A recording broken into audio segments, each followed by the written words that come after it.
Most people know that pyramids were built as grand tombs for the pharaohs, designed to ensure they had a smooth journey to the afterlife.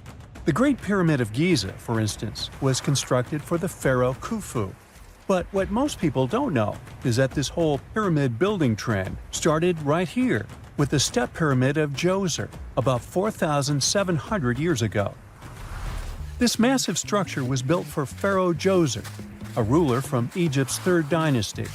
It rises 7 layers high above the ground and stands about 200 feet tall. We think of it today as a phenomenal architectural project. But for ancient Egyptians, the step pyramid of Djoser turned out to be more like a massive experiment, a trial run, if you will, to perfect their building skills before they moved on to even more ambitious pyramids. Reaching new heights is super exciting, but the real mystery is what is going on below the ground. In this pyramid's underground labyrinth, there is a network of tunnels stretching about 3.5 miles long.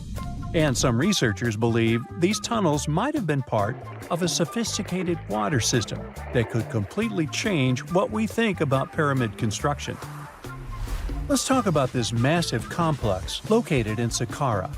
Surrounding the pyramid, there's what's known as a dry moat, a continuous trench that is up to 164 feet wide and almost 2 miles long. It forms a sort of rectangular shape around the pyramid. This trench has an average depth of about 65 feet. Now, if you were to add up all the earth and rock they dug out to create this moat, it would be about 10 times the volume of the step pyramid itself. For the longest time, people just assumed this trench was nothing more than a huge quarry, a place where they dug up stone and clay to build the step pyramid. Makes sense, right? But when you take a closer look, it doesn't add up. The trench is too narrow and deep to be practical for mining, and its layout doesn't match anything we know about ancient Egyptian quarrying methods. Plus, some sections of the trench are actually covered with a rocky ceiling, which would have made it nearly impossible to use as a quarry. Another theory suggests that the dry moat had some kind of spiritual significance. Maybe it was a sacred place, where souls of nobles gathered to serve the late king in the afterlife. There are even niches in the walls that work as a hint at this spiritual function. But most researchers believe that this purpose likely developed much later, long after the complex was built for Djoser. So what was the moat really designed for? In 2020, a researcher came up with a pretty intriguing idea.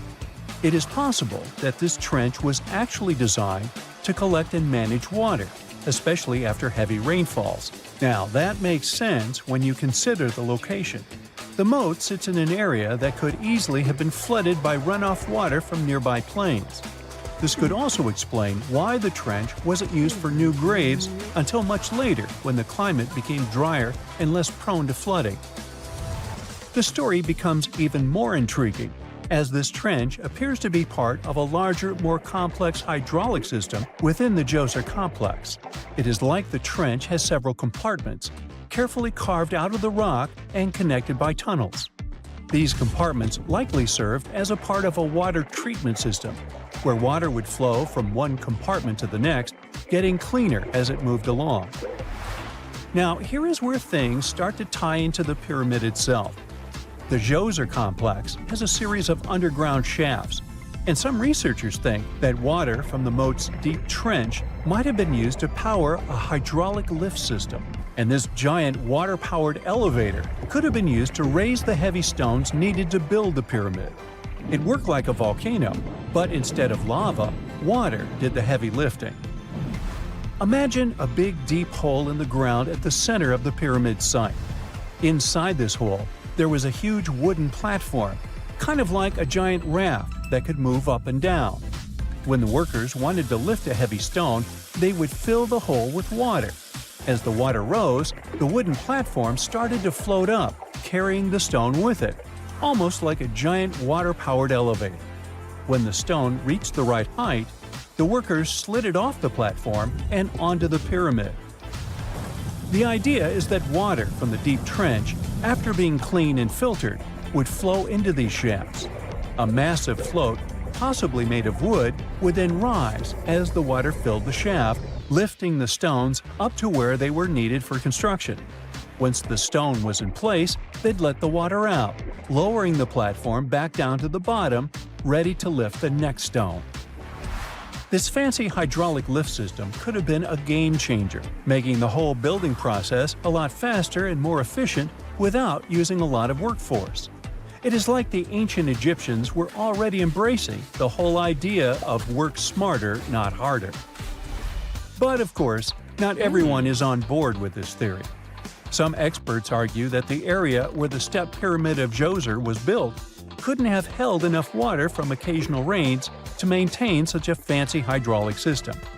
The main theory suggests that, in the past, there might have been some kind of lake nearby that would have filled up after a period of rain, and this lake could have supplied water to the complex's hydraulic system. But there is no mention of such a lake in any ancient Egyptian writings, so it might be more of a what-if situation than a reality. And then there's the issue of the hard work itself. Remember when I said this method could have allowed the ancient builders to raise stones with far less effort? Well, that might not be entirely true. According to some experts, just building this hydraulic device would have required a lot more heavy work than simply moving the stone blocks using good old-fashioned manpower. And let's not forget, the step pyramid of Djoser is like a baby pyramid compared to those that came later. The stones used for Djoser's pyramid weighed, on average, about 660 pounds each, which is nothing compared to the more than 2.5-ton blocks used later for the pyramid of Chephren. If this cool water lift theory gets completely ruled out, we still need to explain how this pyramid was built in the first place. To answer that, we need to rewind a bit and talk about the original plans. See, before Djoser's tomb became a pyramid, the idea was to construct a simple mastaba. This type of tomb was pretty common in earlier periods, a flat-roofed, rectangular structure with sloping sides. But after the original mastaba was finished, they decided to expand it a bit by adding more layers on top. And then they added even more layers, until the construction reached 6 distinctive steps, each one smaller than the previous. And they probably did all this by raising those heavy stones using ramps, not a water-powered elevator. There is still so much we don't know about the step pyramid of Djoser. More research is definitely needed to fully understand how this system worked, or if it even existed at all. But the idea of using water to help build the pyramid adds a whole new layer to our understanding of ancient Egyptian engineering. It's a powerful reminder of just how clever and resourceful those builders were, using the natural landscape and the power of water to create one of the most iconic monuments in history.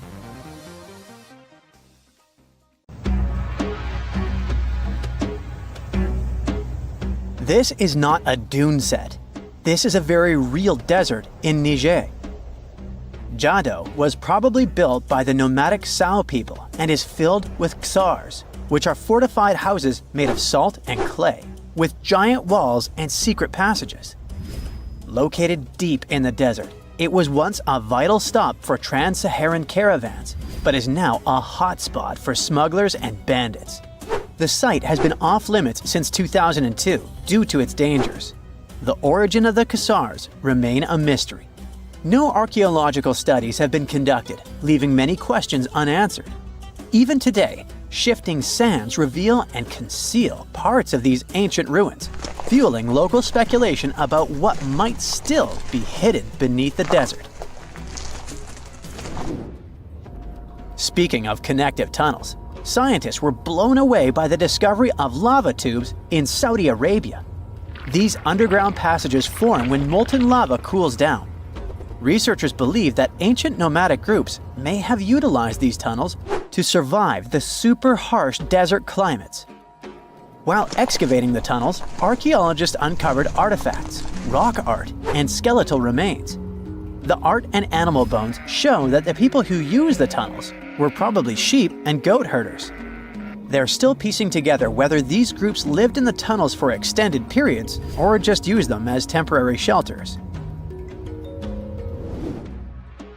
The Great Pyramid of Giza has been standing for thousands of years, but it's still hiding secrets. Using special scanning technology, scientists found two hidden structures under an ancient burial ground.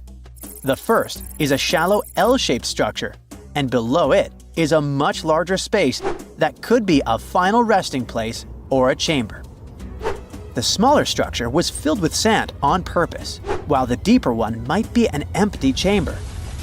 Experts believe the two are connected, possibly as an entrance leading to a secret chamber. This is big news because it might give us some more insight into who built the pyramids and why. The world is full of ancient writing, but some messages refuse to give up their secrets, like the mystery of the Bash-Plemi tablet. This unusual stone, pulled from a lake in Georgia, is covered in symbols no one can read. Even with modern technology, experts are completely stumped. The tablet is about the size of a book, with 60 symbols carefully carved into its surface, but 39 of them don't match any known language. Some resemble scripts from ancient civilizations in the Middle East, India, and Egypt, but none are an exact match. To make things even trickier, part of the tablet is broken off, meaning a piece of the puzzle is missing forever. To rule out a hoax, scientists studied the tablet closely. They confirmed it's made of vesicular basalt, an extremely tough local rock. Whoever carved these symbols must have been really skilled. Based on similar archaeological finds, experts believe the tablet could date back thousands of years, possibly to the late Bronze or early Iron Age. Some symbols repeat, which could mean they're numbers. Maybe it's an inventory list, a record of battles, or even an offering to the deities. Until someone cracks the code, the Bash-Plemi tablet remains an unsolved mystery from the depths of history. Experts are still stumped with what this Minoan disk might mean. The Fistos disk is one of the most mysterious finds from the Minoan civilization. This 6-inch clay object, discovered in 1908, has strange spiral markings that no one has fully decoded yet. The disk has 241 symbols on both sides, showing everything from people and animals to tools and plants. Experts have come up with many theories about what the symbols mean. Some think it's an early form of Greek. Others suggest it's a prayer or a hymn. And some even believe it could be a letter from a king in Anatolia to a Greek ruler. Let's see who will be the first to figure this out. It's always a fun day at an archaeologist's office when they find something as big as a 2,000-year-old marble head. A French archaeologist mission went digging inside an old medieval house near Alexandria in Egypt and found a statue's head depicting an old, possibly ill man. This statue dates from the last Egyptian dynasty before it became part of the Roman Empire, and the site where it was found is associated with the likes of Cleopatra and Mark Antony. For archaeologists, even the smallest finds at this site means a lot. You've heard of Lucy, right? The Australopithecus that was an early ancestor for us humans. Well, scientists found some of her species' footprints somewhere in Tanzania. The so-called Laetoli footprints are over 3 million years old. The trail stretched 88 feet and has about 70 footprints, left behind when a bunch of early humans walked across some wet volcanic ash. What's cool is that these early humans were already walking on 2 feet, like us, not all hunched over like apes. The close spacing of the prints shows they probably had short legs and a shorter stride than we do today. In an ancient Egyptian temple, archaeologists uncovered a shrine unlike any other, a place dedicated to falcons and 2 mysterious deities. One deity had a falcon's head, while the other wore a crown with a sun disk and cow horns. But the most baffling discovery was an inscription that read, "It is improper to boil a head in here." At the heart of the shrine, there are 15 headless falcons carefully arranged on a pedestal, likely as offerings to the falcon-headed deity. One theory suggests the birds were boiled first, perhaps to pluck their feathers, before being placed in the shrine, following the strange rule carved into stone. Archaeologists also found a 13-inch iron harpoon nearby. Its true purpose remains unknown, although the shrine also held remains of fish, mammals, and bird eggs, suggesting that the rituals may have included feasting. And speaking of ancient Egypt, meet Hathor. Scientists named her after the ancient Egyptian deity of motherhood, music, and singing. This wooden statue, housed at the Metropolitan Museum of Art, was thought to be just a beautiful artifact, until a surprising secret was uncovered. Using an X-ray machine, experts found a mechanical operating system inside it, with pulleys and axles connecting her shoulder to her left leg. When activated, the system made her hand raise and lower, an engineering marvel from over 3,000 years ago. The statue was created during Egypt's Middle Kingdom, around 1800 BCE, and is often compared to 19th century automata due to its advanced design.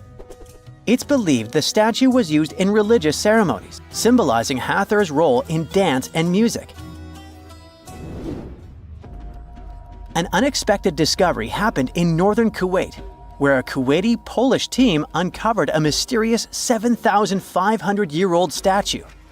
The statue features an elongated skull, no mouth, narrow eyes, and a flattened nose. This feature is thought to be an Ophidian figurine, named after the Greek word for snake, and it was likely made by the Ubaid culture, a civilization known for their pottery skills. While no one knows exactly what role this weird statue played, it might have been linked to rituals or symbolic practices.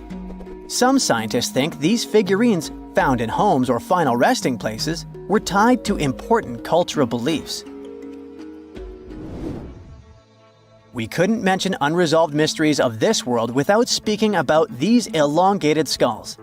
In the deserts of Peru, researchers uncovered 5 ancient skeletons, 2 with unnaturally elongated skulls. While head shaping was common in many cultures, these skulls defy explanation.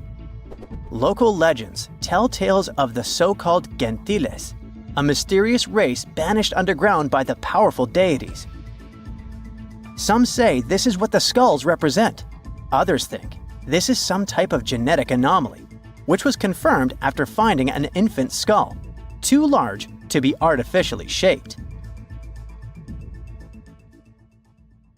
Wow! Scientists have found a lost city beneath Egypt's pyramids. And it's incredibly large, bigger than the biggest target you can imagine. Underground chambers, passageways, and vertical structures. Scientists have no idea what purposes they serve. But let's start from the very beginning. Italian and Scottish scientists studying the Pyramid of Khafra discovered something that looked like secret tunnels under 3 pyramids. This find might change what we know about ancient Egypt. The expedition, called the Khafra Project, was led by Corrado Malunga from Pisa, Italy, and Filippo Biondi from the University of Strathclyde, Scotland. Their mission was to focus on exploring Khafra's pyramid, the second largest on the Giza Plateau. Scientists uncovered a massive structure beneath the Pyramid of Khafra. Could it be an ancient Egyptian underground city? The experts analyzed the data they had and came to the conclusion that 8 large vertical structures could be hiding beneath, possibly wells or shafts. They extend a staggering 6,500 feet across. Imagine placing 2.5 Burj Khalifas on the ground, one after another, and you get the sheer size of this find. These shafts also plunge nearly 2,000 feet underground. Some of the deepest underground stations in the world are located at a mere 380 feet underground or so. These cylindrical shafts are surrounded by spiral paths. Picture some old Gothic castle. They're connected to 2 giant, weirdly shaped chambers. Are those cubes? Or possibly bowls? Each of these chambers is likely more than 260 feet across. Now, even though we know about the structures now, no one has figured out their original purpose yet. Want to hear something even more shocking? Okay then. The team is almost sure that similar access points can be found under all 3 pyramids. In other words, all of them might be linked by a hidden system of underground tunnels, chambers, and passages. Even deeper, about 4,000 feet under the surface, there might be more unknown structures. And doesn't it add to the mystery? But the coolest news is that, according to some team members, these hidden structures near Giza pyramids could align with the legendary Halls of Amenti. In ancient Egyptian mythology, it's a place where people are believed to arrive when they're close to the end of their days. There, they are said to take a 3-day-long trial, facing their biggest fears. Now, how did scientists even discover these hidden spaces? To uncover them, researchers used 2 satellites positioned 420 miles above Earth. They sent radar signals to the Giza Plateau, and these signals generated detailed images, which were later compiled into a 3D model of the underground layout, including the newly detected shafts. Then, using synthetic aperture radar or SAR technology, which is a type of radar that can penetrate through stone, the team also spotted 5 small room-like structures hidden deep within the pyramid. One of these chambers contained a sarcophagus, which was once thought to be the tomb of Pharaoh Khafre. But now, scientists believe this was a mistake. The true burial site is likely to be elsewhere. In any case, these 5 hidden rooms were completely unknown before the scans. They seem to be arranged in the center of the pyramid and are linked to underground pathways leading somewhere below the structure. There's an opinion that these tunnels could lead to more hidden chambers and wells. Some of them might be around 4,500 years old. Wow! What if they help us solve ancient civilization mysteries? Preliminary data suggests that all this underground space can be much more than a few empty chambers. There might be many more hidden structures near the Giza pyramids. How come? Well, the thing is, the structure appears to include hollowed-out sections with spiral pathways leading even deeper underground. Refining the images hinting at this could reveal an extensive subterranean network. It might be a whole city hidden under the surface. Now, despite the excitement surrounding these findings, there are also a lot of people who don't believe in the existence of the underground city. They're skeptical about the archaeological discovery in Egypt due to the lack of peer-reviewed verification. That's why several archaeologists and radar experts have challenged the validity of the claims. They've explained that the technology used to make the discovery may not be advanced enough to produce such detailed underground imagery. According to them, the 5 smaller chambers found near the surface could be natural formations, since the area had had sacred significance long before the construction of the pyramids. Some experts have even dismissed the use of radar methods in this context altogether. They call these methods scientifically unproven and question their accuracy. The discovery has also reignited discussions about ancient Egyptian myths and the possibility of hidden texts lying somewhere beneath the Giza pyramids. The layout of the newly detected underground chambers shares similarities with mythological accounts of the Hall of Records, a rumored chamber that could preserve early Egyptian wisdom. If confirmed, these findings could significantly reshape the understanding of Egypt's sacred topography. Plus, this lost city beneath Egypt's pyramid could become physical evidence of previously unknown underground structures. That's why the Khafre project is super eager to begin excavating to confirm their findings. But getting approval from Egyptian authorities is a challenging process. The discoveries still need to undergo peer review before they are accepted by the academic community.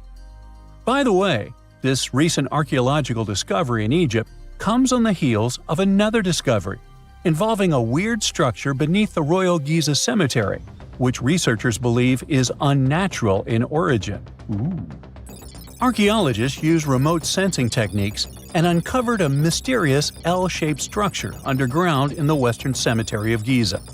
This area is known to house burials of royal family members and high-ranking officials. Many of the tombs in the cemetery have above-ground mastabas, rectangular stone or mud brick structures with flat roofs. But there is an area in the center of the cemetery where there are no above-ground structures. To investigate this unexplored region, the team used electrical resistive tomography and ground-penetrating radar. ERT works by sending electrical currents into the ground and measuring the resistance to detect remains. As for GPR, it sends radar into the ground and maps the structures based on the radar's return. The team found an anomaly about 6.5 feet beneath the surface.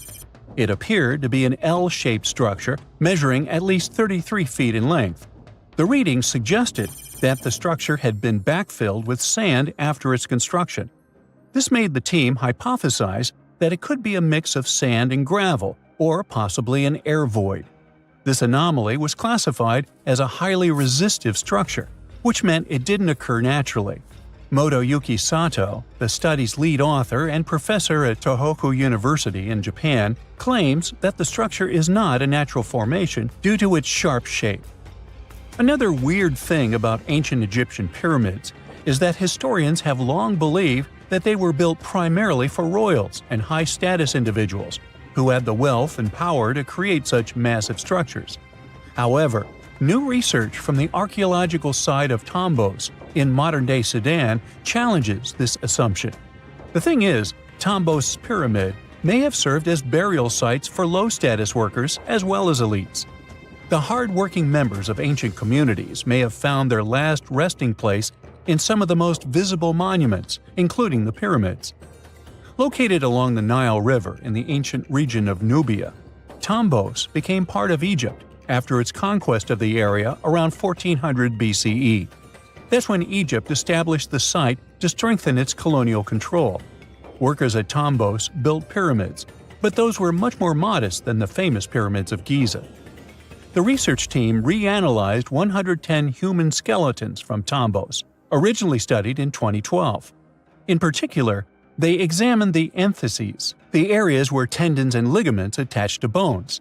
Such an analysis can give us insights into the amount of physical labor a person performed. When someone does hard labor, their bones often develop distinct crests and ridges at these attachment points due to the stress on the tendons and ligaments. And while some skeletons showed little change in their entheses, suggesting they belonged to individuals from the upper classes, others showed more serious changes. It means they belong to lower-class workers. This finding can totally challenge our earlier understanding of pyramid burials, especially the idea that only elites were buried in the pyramids, because the pyramids themselves were designed for the elite. This recent research may prove that lower-class workers may have found their final resting place in these monumental structures too. We know that the ancient Egyptians were talented enough to build something as grand as the pyramids, but were they also smart enough to measure the speed of light? There's a theory circulating online that says exactly that. If you look at these two numbers, you'll see that they match completely. The first one is the speed of light in a vacuum measured in meters, and the second one is the latitude of the Great Pyramid of Giza. So, was it done on purpose, or is it just a coincidence? Well, happily, we can tell you that it's actually just a coincidence, not another conspiracy thingy. The Great Pyramid is just one of the many places in the world that share the same latitude. And more importantly, even if the ancient Egyptians had somehow measured the speed of light and chosen to keep it a secret from the rest of the world, they wouldn't have used meters to put it down. Meters were only defined at the end of the 18th century. The builders of the pyramids used a different unit of measure called cubits. 1 cubit is equal to 1.5 feet. Cubit was based on the length of the arm from the elbow to the tip of the middle finger, and it became popular in the ancient world. So if they wanted to impress the rest of the world and set the pyramids at a point that matched the speed of light in cubits, they would have to build their iconic constructions somewhere in Europe. And then the Danish astronomer who first measured the speed of light in 1676 would have been really upset to know that someone had done it centuries before him. So, although they were ahead of their time in many aspects, the ancient Egyptians never measured the speed of light or used longitude and latitude to map their locations. The base of the Great Pyramid of Giza might seem like a perfect square, but it's actually an 8-sided structure, not 4-sided. Each of its 4 sides has a subtle concave indentation that splits it evenly from base to tip. The official version is that a British pilot was the first to notice it in 1940 while flying over the pyramid. He took a photograph that showed shadows highlighting these indentations. Some people think these lines are only visible from above and can best be seen at dawn and dusk during the spring and autumn equinoxes. This has led to a freaky theory that the ancient Egyptians might have designed the pyramids to communicate with something looking at them from above. Now, the Great Pyramid is one of only 3 pyramids that used to have a swivel door. It weighed around 20 tons, but they could still easily open it from the inside. Its precise fit made it nearly invisible from the outside, with no visible latch or handle. There were only slight variations in the exterior stone that gave out an opening. The other two pyramids with similar doors belonged to Khufu's father and grandfather. The Great Pyramid also has a hidden void at least 100 feet long that was only found in 2017. We still don't know what lies within the space, what purpose it served, or if it is the only space of its kind. Researchers used the same tech to see through cathedral walls, Mayan pyramids, and even volcanoes. It depends on a natural shower of subatomic particles called muons. They pass more easily through empty space than through solid materials. So if they arrange multiple muon detectors around a structure, scientists can map out its solid and empty areas. A team of scientists placed muon detectors inside the Great Pyramid and allowed them to gather data for months. Scientists have analyzed samples of the mortar used to build the pyramids many times. Although we know its composition, modern technology still can't replicate it. The mortar is mostly made from processed gypsum, but it wasn't used like the cement we use for bricks today. Instead, they used it to support the joints between the massive stones as they were set in place. The estimated amount they needed to construct the Great Pyramid was around 500,000 tons of mortar. The gypsum mortar is stronger than the stones themselves and has held up for thousands of years. Now, all four sides of the Great Pyramid are aligned with the cardinal points – north, south, east, and west. According to geologist and engineer Glenn Dash, the alignment is accurate to within 4 minutes of arc, or 1/15th of a degree. The architects managed to achieve this without modern tools like drones, blueprints, or computers. Many researchers try to explain this construction miracle. Maybe they used the pole star or the sun's shadow. Dash recently proposed a new, simpler idea. The Egyptians might have used the autumnal equinox to align the pyramids. It happens twice a year when the Earth's equator passes through the center of the sun's disk, making day and night nearly equal in length. To test his theory, Dash conducted an experiment on the 22nd of September 2016, the first day of the fall equinox. He used a special rod the Egyptians had to cast a shadow and tracked its tip at regular intervals, forming a smooth curve. By connecting 2 points of the curve with a taut string, he created an almost perfect east-west line. Dash noted that on the equinox, the shadow's tip runs in a straight line, nearly perfectly east-west, and with a slight counterclockwise error. There's a similar error in the pyramids. Although his experiment was conducted in Connecticut, Dash believes that the same method would work in Egypt. All the ancient Egyptians needed was a clear, sunny day. They could determine the fall equinox by counting 91 days from the summer solstice. But they left us few clues, and no engineering documents or architectural plans have been found that explain their methods. So they might have mapped shadows, but it's not definite. Now, scientists have long wondered how heavy stone blocks were carried to the pyramid sites, and they might finally have an answer. A research team from the University of North Carolina, Wilmington, has discovered that 31 pyramids are likely to have been built along a long-lost ancient branch of the River Nile. It's now hidden under desert and farmland.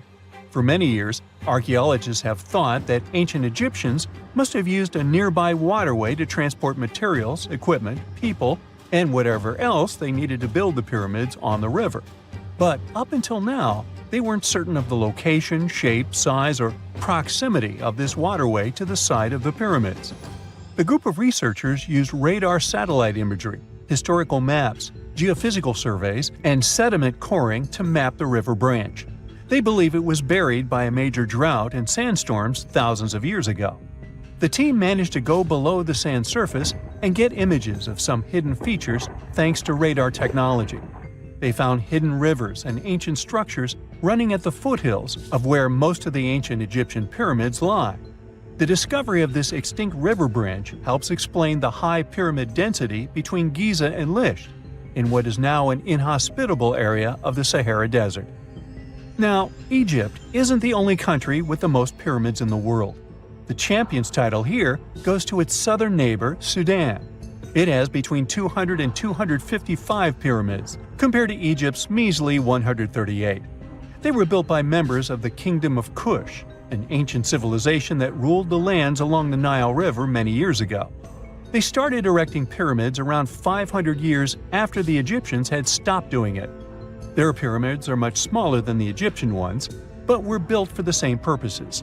Archaeologists are still working to find out how the pyramids in the Sudan were built, how long it took to complete them, and what happened to their society. It's 1898, and you're taking part in excavations in Saqqara. This place, not far away from Cairo, is full of ancient tombs and pyramids. You're in your Indiana Jones mood and hope to find something really phenomenal to become famous. Gold, manuscripts, treasure maps, mummies of famous pharaohs. Wait, a wooden bird? You're really disappointed as it looks like a regular toy. An old one, but still. Little do you know that years later, someone would propose that your bird was actually an ancient monoplane. So the artifact, nicknamed the Saqqara bird, is made of a sycamore tree. The birdie has a wingspan of just 7 inches and weighs around 40 grams. A perfect original souvenir from Egypt, I would say. It's over 2,000 years old and looks pretty plain, without any carvings of feathers or other intricate ornaments. It has a beak and eyes though, which makes our find look like a hawk, the emblem of the deity Horus. Its tail is rather unusual as it's squared, looks weirdly upright, and it seems like the sunken part of it was the place for a now missing piece. Humans love solving a good mystery, so there have been several attempts to explain the use of the birdie. First, quite simply, is that it was a ceremonial object. The second idea is that it was a toy for a child from some well-off family. It could have been some sort of boomerang, which was a popular concept in ancient Egypt. Then there was a theory that the bird had been used as a weather vane. But this one has been debunked as the figure doesn't have any holes or markings, except for the one made at the museum in Cairo to fix the exhibit on a stick. So there was no way to hang it in the past. Almost a century after the bird was found, Egyptologist Dr. Khalil Masiha proposed a new theory that it could have been a model of a monoplane. He believed the bird was missing a horizontal tailplane. Otherwise, it had its wings set at a right angle, similar to that of modern planes. It could have worked to generate the aerodynamic lift necessary for flights. Dr. Masiha also claimed that it was common at that time to place miniature models of technological inventions in tombs. So, did the ancient Egyptians really invent the plane in 200 BCE? That would make the Wright brothers, who are considered the inventors of aviation, really upset. They made one of their first flights only in 1903. There's just one way to know for sure, and that is to test the model. But you know, the ancient museum in Cairo would unlikely let one of their cherished exhibits fly around like a toy. That's why glider designer Martin Gregory built a similar model, this time of balsa wood, and concluded that even with the missing tailplane, the plane wasn't much of a flyer. Case solved? Not really. This didn't sound convincing enough to the History Channel, so they invited an aerodynamics expert to build another replica of the bird. He tested it in weather conditions similar to those in Egypt and was impressed with the little plane's abilities. So, if they did invent the prototype of a plane back in the times of pharaohs, it would be a good example of an oupart. That's an out-of-place artifact, an object that's way ahead of its time in terms of technology or history. And the Saqqara bird isn't the only example of such a revolutionary concept. In 1901, a group of divers retrieved the Antikythera mechanism from an underwater shipwreck near the Greek island of Antikythera. It's been dubbed the world's first analog computer, and it's currently dated around 100 BCE. The bronze mechanism could tell the position of the sun, moon, planets, and stars, as well as the lunar phase, the dates of upcoming solar eclipses, and even the speed at which the moon moves through the sky. No one's sure who used it and how or where it was made. but it's obvious that it's extremely precise and way too advanced for its time. The first flushing toilets in the world were invented in the middle of the 20th century. Just kidding.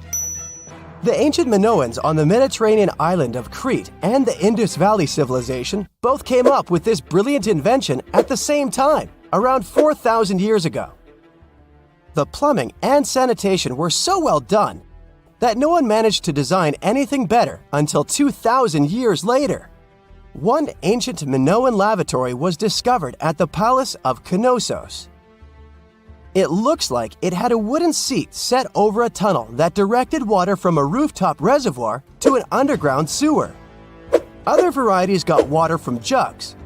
Only the super rich people could afford all this glory.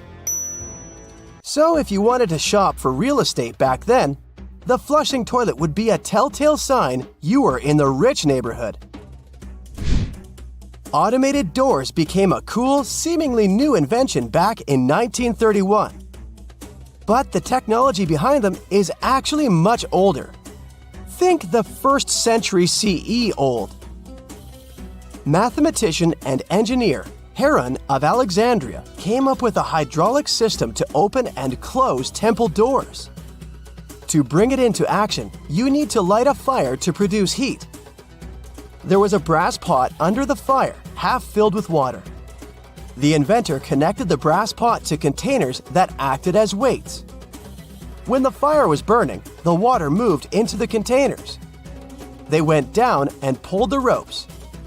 It was nothing like a supermarket door that opens in front of you before you even have time to think. Heron's door took hours to open, and there was no way to stop the process. That's why they only opened the doors once a day before people entered the temple, to add some mysticism at the temple during ceremonies. Spooky. Looks like the first ever battery was invented in Baghdad around 2,000 years ago. A German archaeologist found this oval-shaped clay jar in 1938.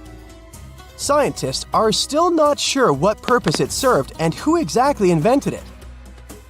There is a theory that it was used for electroplating objects with precious metals.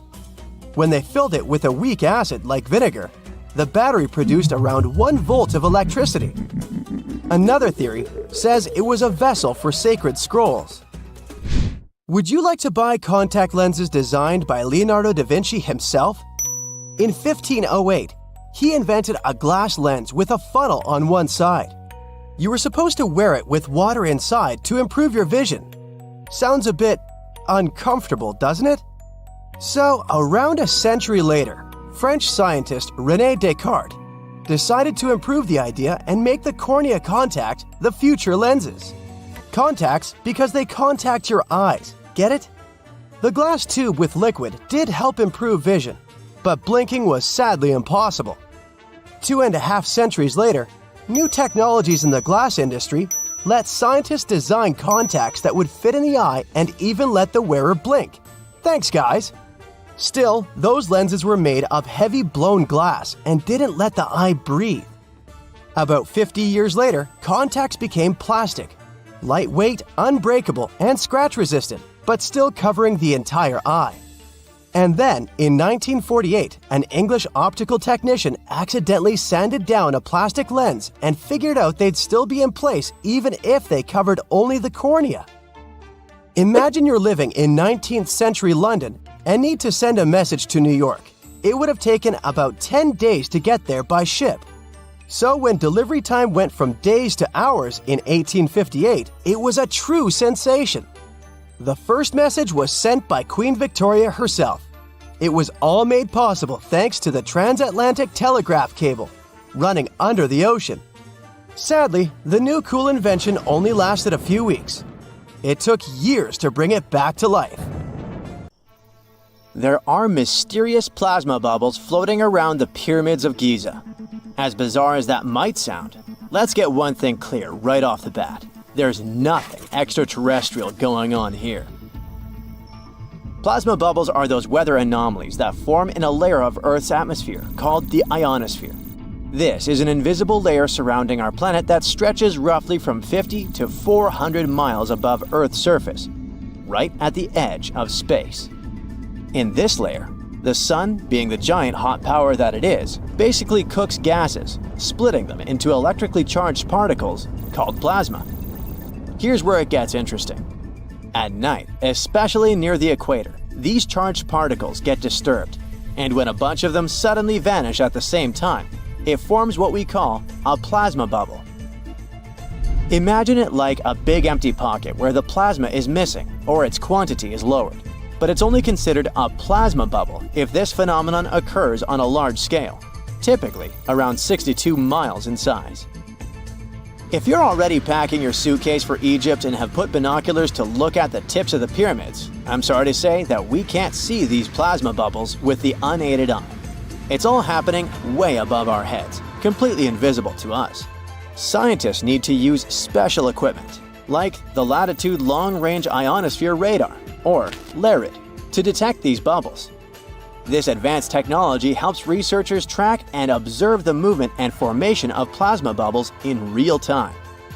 This formation, by the way, can be triggered by solar storms. That brings us to November 2023, when an impressive solar storm occurred.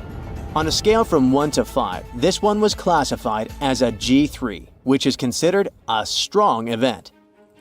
Solar storms occur when sunspots are basically cooler, darker areas on the sun's surface, release bursts of energy into space. These flares triggered several geomagnetic storms on Earth. While this might sound like doomsday stuff, it didn't disrupt our daily lives too much. In fact, it was great news for skywatchers, since the solar storm created stunning auroras, with the northern lights visible as far south as Greece and Turkey. But this particular storm in 2023 also had another interesting consequence. It caused the largest plasma bubble ever recorded by the Chinese radar. This phenomenon was so massive that it covered regions as far apart as the Egyptian pyramids and the Midway Islands in the Pacific Ocean.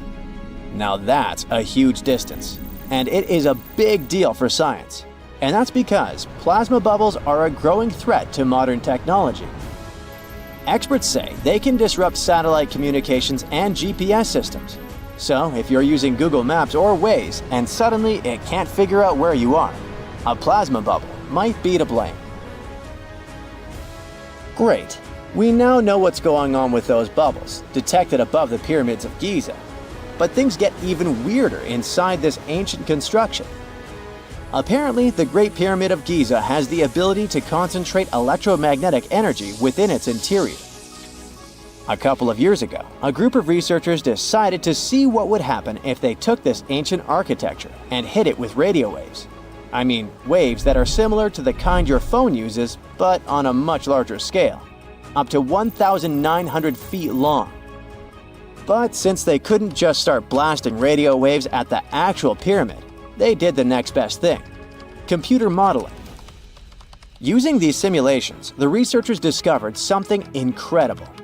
The Great Pyramid can actually concentrate electromagnetic energy within its internal chambers, as well as underneath its base, where an unfinished chamber is located. By concentrate, I mean something like trap it. For example, when you shout into a cave, you hear your voice echo back, right? The sound waves don't just disappear, they bounce around and get focused. Similarly, when radio waves hit the pyramid, they don't just pass through or around it. Instead, they get absorbed, bounce around, and focus inside and underneath the pyramid. Our list of mysterious phenomena surrounding the Egyptian pyramids doesn't end there. Inside the pyramid, there's a long, narrow passage that leads to what's known as the King's Chamber. This room sits at the center of the pyramid, and it's believed to have been the final resting place of Pharaoh Khufu, the ancient Egyptian leader who commissioned the entire thing over 4,000 years ago. When visitors step into the King's Chamber, two things normally strike them: the room's incredible acoustics and its heavy, imposing structure, which is entirely lined with red granite. Recently, scientists have started to connect these two facts. Some researchers now believe that the King's Chamber might be able to catch or pick up sound energy generated from other parts of the pyramid. In other words, this room might have been designed to amplify sound in a way that no other chamber in the pyramid can. To test this theory, researchers conducted an experiment where they sang in the Queen's Chamber, which is located directly below the King's Chamber. Here's where it gets wild. The music couldn't be heard in the lower underground rooms of the pyramid, but it sounded loud and clear in the King's Chamber. One possible explanation for this is the type of stone used in the King's Chamber: pink granite. Granite is known for its piezoelectric properties, meaning it can absorb energy from its surroundings, like sound vibrations, and convert it into electrical energy. This suggests that the chamber's unique acoustics might be due to more than just the shape of the room. It could be that the granite itself plays a role in amplifying and concentrating sound waves. According to scientists, these discoveries open up a whole new field of research into the pyramid's potential. Could the ancient pyramids have somehow harnessed the energy created by sound waves, or even Earth's natural vibrations? It might sound far-fetched, but considering the granite's piezoelectric properties are well documented in modern science, it's not entirely impossible. Who knows? Maybe we've only just scratched the surface of what the pyramids were truly capable of. Speaking of just scratching the surface, there's even more to think about, like how the pyramids ended up in such a perfect location. It seems the builders lined up the Great Pyramid with the cardinal points, meaning its sides are almost perfectly aligned with the four main directions: north, south, east, and west. There are many theories about how they did it, but one study suggests that Egyptians might have used the fall equinox to achieve this perfect alignment. During the equinox, the sun rises and sets directly in the east and west. It probably made it easier for builders to use the sun's position as a guide. By watching the sun during this time, they could make sure the pyramids were positioned just right. If we think about all these strange things about the pyramids, I mean their perfect alignment, the ability to concentrate radio waves, and the materials used in the chambers that might generate electrical energy, could the real purpose of the pyramids actually be much more complex than just being tombs? Well, Nikola Tesla thought so. It is said that the famous inventor and engineer was kind of obsessed with the Egyptian pyramids, and he wondered if they might actually be giant energy transmitters. He believed the shape and position of the pyramids could help them function as huge generators, capable of producing free, limitless energy. Some researchers agree with Tesla and believe that these massive monuments might have been designed as giant power plants.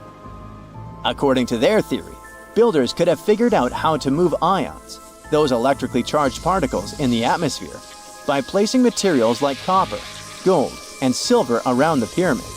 So, it's definitely possible that the ancient Egyptians created a sustainable, renewable power source. Although this is a very interesting thought, we haven't been able to confirm this theory, and the true purpose of the pyramids remain one of humanity's biggest mysteries. Egyptologists have been digging around every inch of the Great Pyramid for ages. Yet somehow, they overlooked this stunning pink granite bathtub buried a few miles next to it. And here's the deal.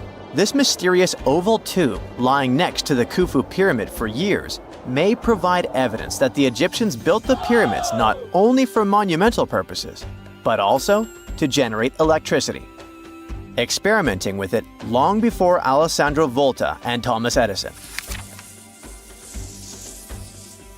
The Giza Plateau is famous for its three pyramids, Khufu, Khafre, and Menkaure. But there are also two smaller foundations next to them, the unfinished North Pyramid of Zayat el-Aryan and the Layer Pyramid. Some researchers say these buildings were never finished, while others think they were destroyed for more mysterious reasons. One of these reasons might have to do with the original usage of the Giza pyramids, the idea that they were used as an electricity generator. To connect these dots, we need to go back to the beginning of the 20th century. That's when an Italian architect and Egyptologist named Alessandro Barsanti decided to examine the Zayat el-Aryan pyramid. Near the site, he noticed something unusual: scattered granite fragments. To a casual passerby, these might have seemed insignificant, but Barsanti recognized the signs. You see, ancient Egyptians often used sites to prepare stones before transporting them to their final destinations. The fact that there was granite on the ground intrigued him. Granite was a more expensive material than the limestone typically used for pyramids, which suggested that it might have been intended for an important and possibly hidden structure. At a depth of 68 feet, they encountered a huge pink granite block. He kept going with the excavations, and they revealed ancient inscriptions carved into the stones. They sent the drawing to experts, but no one could decipher what they meant. Were they instruction sets to something? That's when Barsanti made his biggest discovery. He found an oval-shaped vat carved from pink granite and polished to a mirror-like finish. The thing is, the vat had been carefully sealed. When they opened it, they found a thin black residue along the walls. I'm thinking something in the lines of a black oily substance. This discovery raised many questions for him. It didn't make sense to him that ancient Egyptians would go above and beyond to seal and protect this strange vat. By 1911, Barsanti had to abandon his effort to figure out what was the deal with that mysterious pit. But his findings intrigued researchers all over the world, and they've got their own opinions about it. One of these modern theories suggests that the other pyramids could have been used as a part of a bigger whole. It suggests that the Khufu pyramid was actually used as a water pump designed to irrigate the desert area. Apparently, the pyramid's internal chambers would function as a hydraulic system. In the 1990s, an engineer took this theory seriously and studied the pyramid's subterranean chamber. Surprisingly, he found actual signs of water damage. Apparently, the pyramid generated powerful compression waves, aka pulses, that could create electricity. This raised an important question. Could the ancient Egyptians have used the pyramids as a generator in order to produce electricity? On paper, that was proven to be possible. But hey, agreeing on the original use of the pyramids is probably one of the most difficult things in the world. So, we're still not 100% sure about this. Apart from that, Egypt is a playground for important discoveries regarding humanity's past. I mean, scientists have just discovered what looks like a cosmic command center, similar to that room from the Doctor Strange movies. They discovered an L-shaped astronomical observatory, measuring around 9,000 square feet, dating back to the 6th century BCE. Definitely the first and largest of its kind from that era. The mud brick structure housed tools used for calculating dates related to ancient Egyptian rites, royal coronations, and agricultural plans. This observatory is located in the archaeological site known as the Temple of Futo, just 50 miles east of Alexandria. It's pretty impressive. The structure was designed so that you'd get inside the room through an east-facing entrance. This way, you'd get to see the sunrise. Once inside, you'd find a pretty huge shadow clock, used to tell time by tracking the movement of shadows inside the room. This variant of a sundial clock was nearly 16 feet long. That was quite an exciting discovery. Another interesting one was that scientists and Egyptologists have discovered the first ever pregnant mummy. Now, even if we know quite a lot about mummification processes, we keep making discoveries that open new doors into the lives of ancient Egyptians. It took so long for someone to find out this mummy was expecting at the time she was embalmed because she was placed in a male's coffin. More specifically, a male priest. Historians say that during the 19th century, a lot of traders mixed coffins up in order to sell them. Yes, that means they opened them and switched mummies to please their buyers. It was a complete surprise because they were hoping to study more about ancient health issues when they opened this coffin up. But they had another special research on their hands: prenatal practices in ancient Egypt. This mummified woman who lived about 2,000 years ago was from 20 to 30 years old when she passed away. She was found in Thebes, and her remains were incredibly well preserved. You see, mummification recipes varied across Egypt. In this woman's case, researchers could tell she was a member of the high society since she was buried with special amulets. But since mummification methodologies differed so much between cities and time periods, they still have to dig further to understand why she was embalmed along with her baby.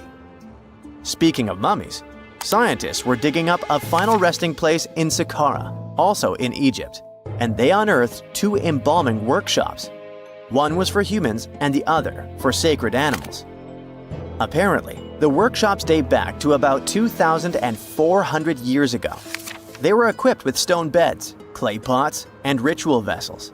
Everything you needed to mummify. But that's not all. Archaeologists also stumbled upon cheese stored in jars behind tombs that were over 3,000 years old. Yep, cheese. This shows that the ancient Egyptians were pretty savvy when it came to preserving food, too. They knew how to store stuff for the long haul, not just the mummies. It really shows how they applied their preservation skills to both food and bodies, giving us a glimpse into their impressive technological know-how. Scientists have also found one of Egypt's oldest complete mummies, and to their surprise, it was completely covered in gold. You see, Egyptian mummies covered in gold are already a rare thing, but they weren't expecting it to be the oldest one ever found. The mummy was quite well preserved, and they could identify that it was the remains of a wealthy man called Hekashepes. Many symbols show that he was important and wealthy, like the band he wore on his head and the bracelet on his chest. He was also dressed in a tunic wrapped with a belt, which was a way to preserve the good appearance of a person after they passed away. To reveal it, they had to open the final resting place with mortar. Basically, it was like they were opening a time machine, just as the ancient Egyptians did 4,300 years ago. If you think about it, it's almost like entering a time capsule. Enough about mummies. Scientists also found something very exciting hovering above the pyramids. They had to use a fancy top-notch radar known as LARIT, aka Low Altitude Long Range Ionospheric Radar, which can see these invisible waves far away into the sky. LARIT helped them discover giant plasma bubbles floating in the air above the pyramids. These bubbles are called plasma bubbles, and they wreak havoc on modern technologies. I mean, they can disrupt GPS and phone signals for hundreds of kilometers in diameter from where they're located. These bubbles are massive, sometimes as big as cities, and they're caused by the sudden depletion of charged particles in the ionosphere. So, instead of spreading out evenly throughout the ionosphere, they stick together in this wave-like form. This was a pretty important discovery because it can help scientists understand how to prevent these waves from messing with our technology. Wow! Scientists have found a lost city beneath Egypt's pyramids. And it's incredibly large, bigger than the biggest target you can imagine. Underground chambers, passageways, and vertical structures. Scientists have no idea what purposes they serve. But let's start from the very beginning. Italian and Scottish scientists studying the Pyramid of Khafra discovered something that looked like secret tunnels under 3 pyramids. This find might change what we know about ancient Egypt. The expedition, called the Khafra Project, was led by Corrado Malunga from Pisa, Italy, and Filippo Biondi from the University of Strathclyde, Scotland. Their mission was to focus on exploring Khafra's pyramid, the second largest on the Giza Plateau. Scientists uncovered a massive structure beneath the Pyramid of Khafra. Could it be an ancient Egyptian underground city?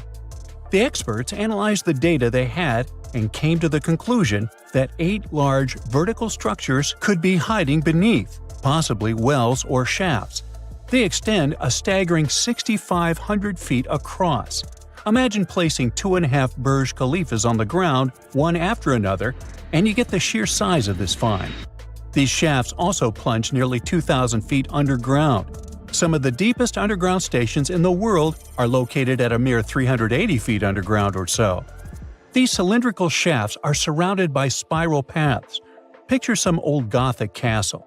They're connected to 2 giant, weirdly shaped chambers. Are those cubes? Or possibly bowls?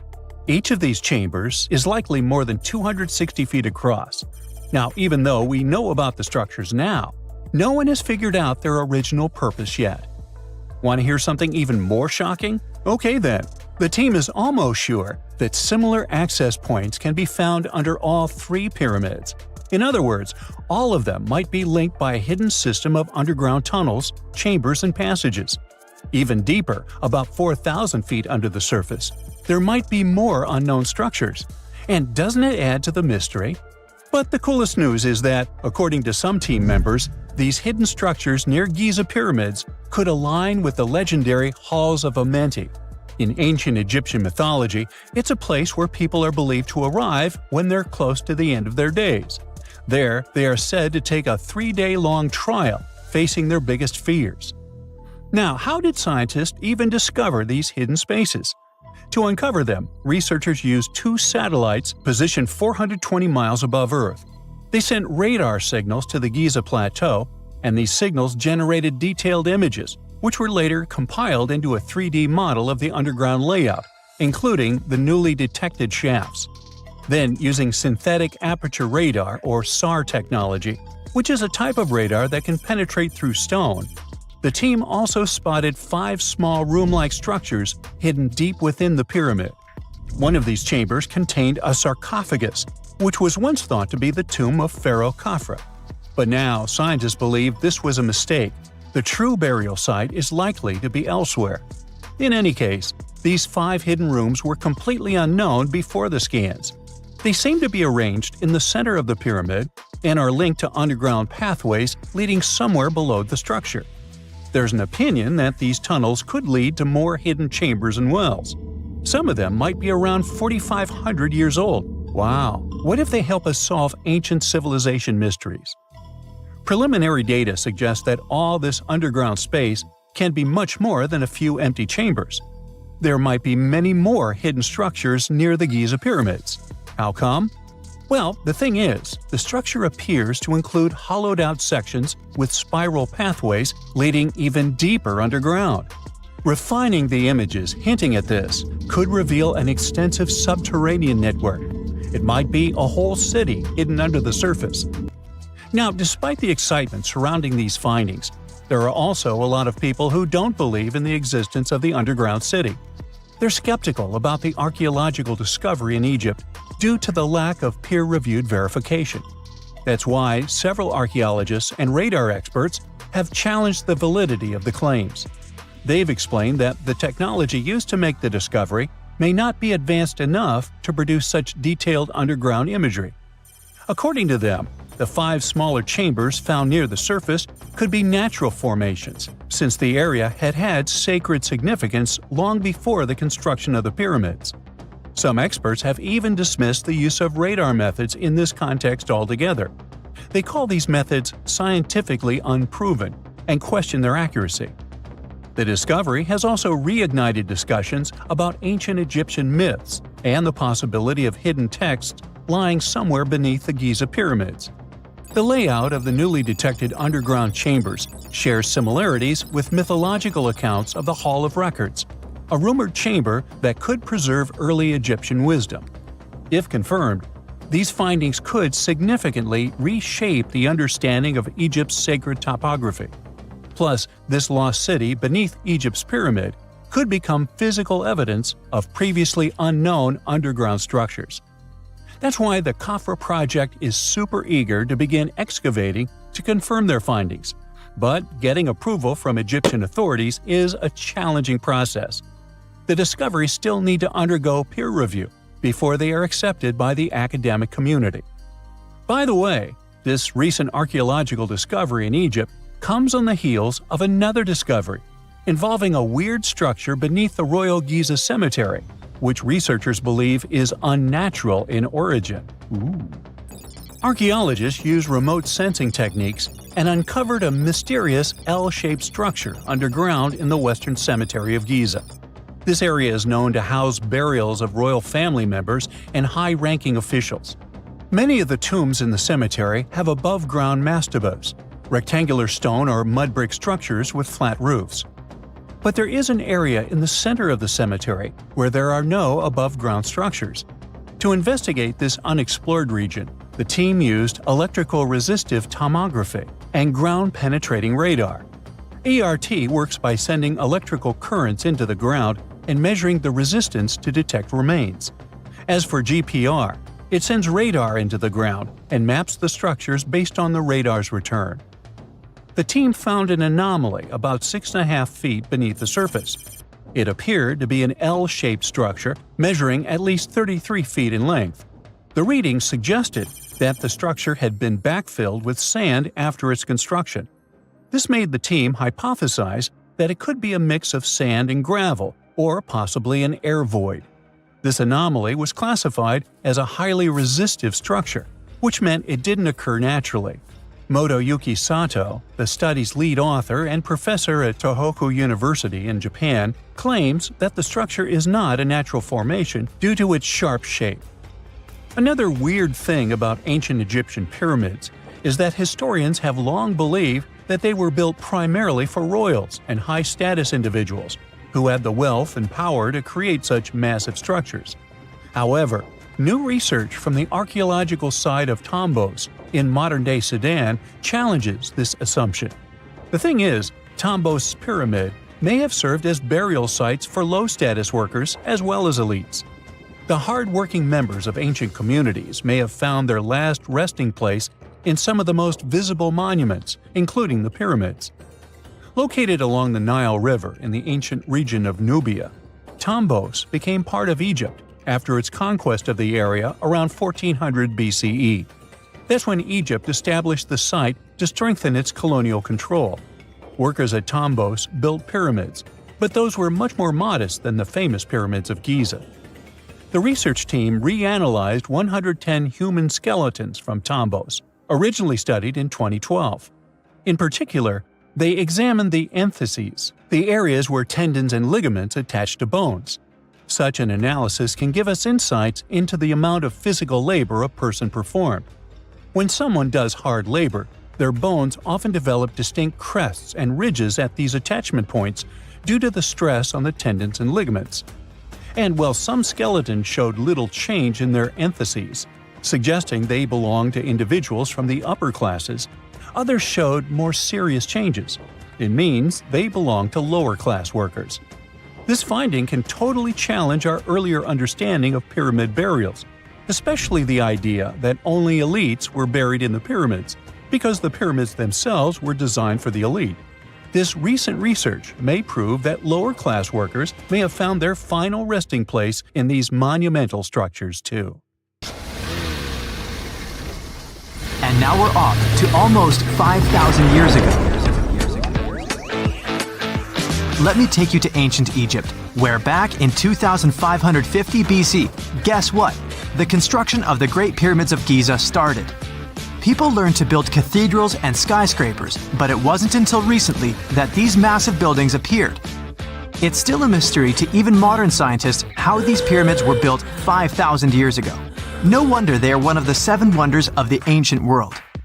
They're also the oldest of them and the only wonder of the ancient world that still exists in the 21st century.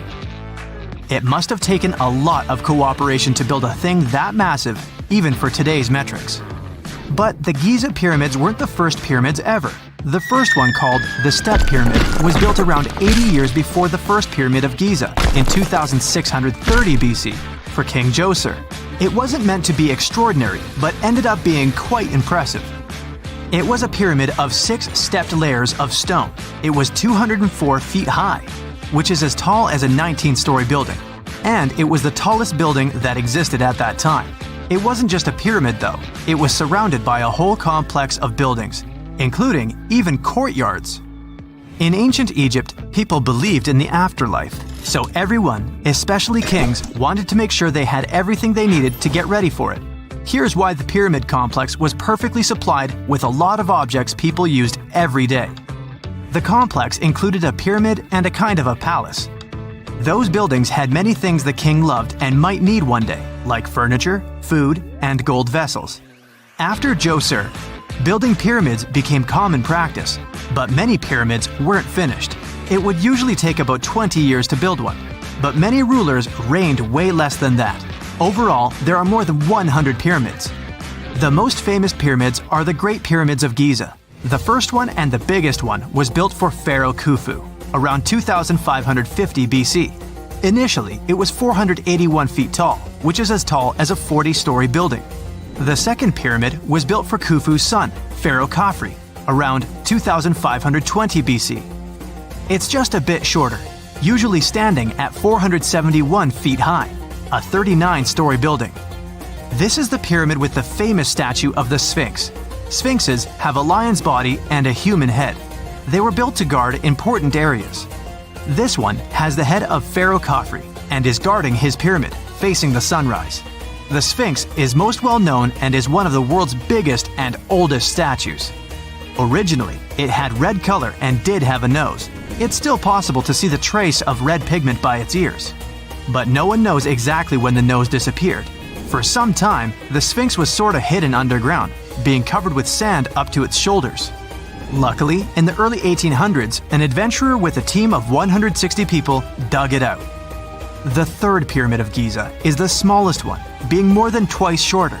Originally, it was 218 feet high, about the height of a 20-story building.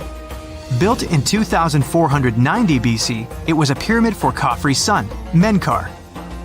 The pyramids are designed to align with the points of the compass, and their sides symbolize the rays of the sun. But back at the time, there were no compasses.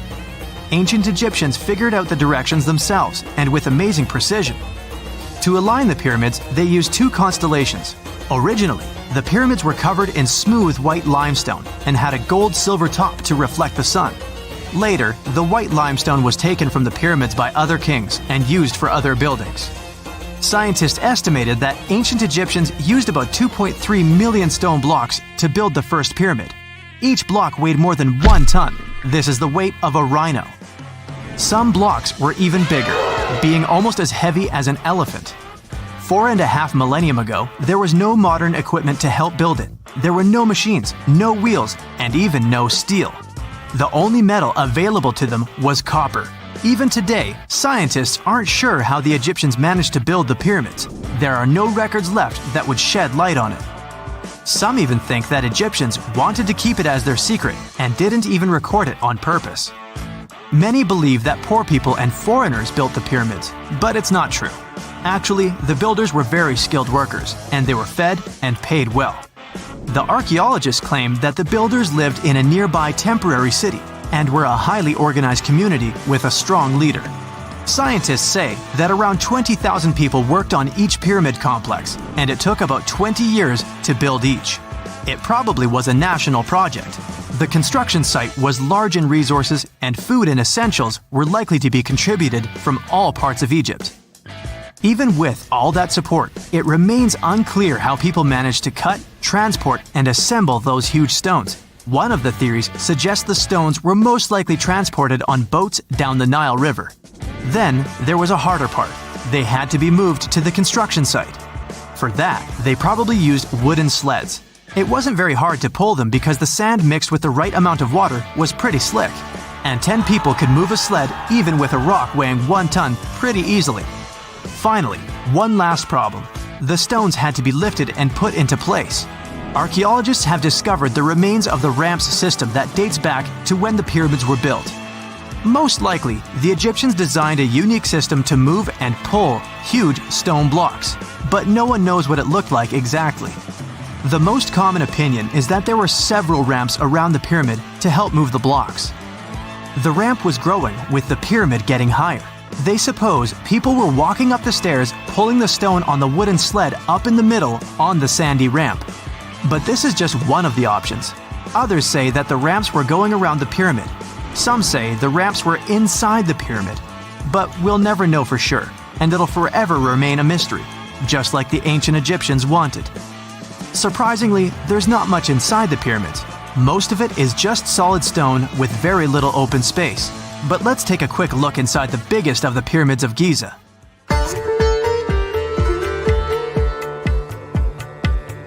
From the entrance, there are 2 stairs, one going down and the other one going up.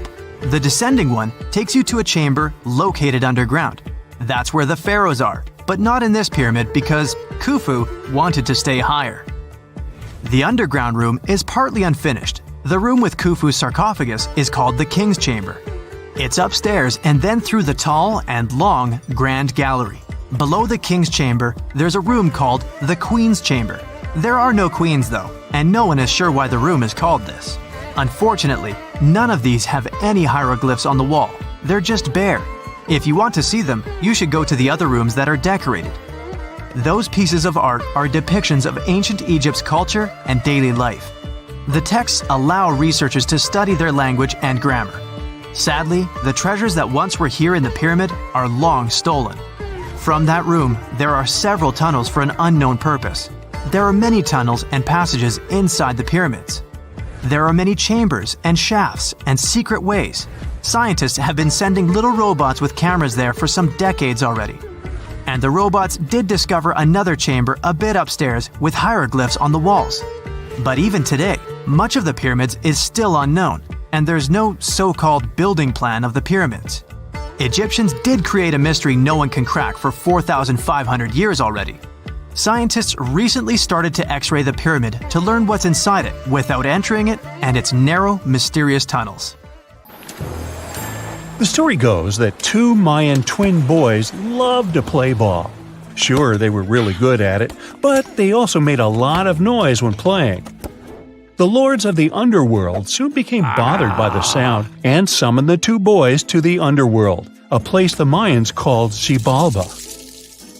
As soon as the boys reached their gloomy destination, the lords of the underworld began putting them through a series of tests. Soon enough, the inexperienced twin boys failed the tests and lost their lives. But this was not in vain. This sad event resulted in the appearance of a beautiful fruit tree.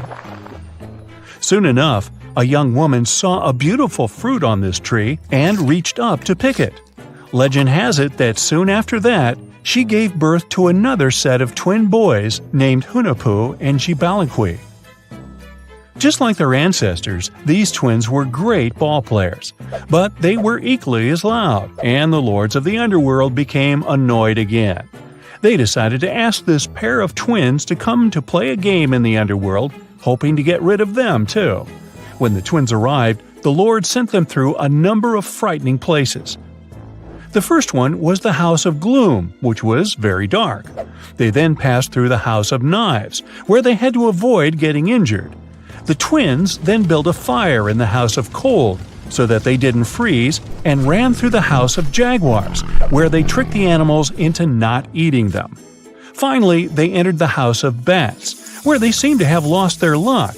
One of the bats managed to run off with Hunahpu's head. The lords then challenged the twins to play ball with them, but the boys were clearly at a disadvantage. Giza placed a turtle on Hunahpu's shoulders to make up for his lost head, and they began playing. As the lords became distracted by an animal near the court, Giza stole his brother's head and placed it back in its place.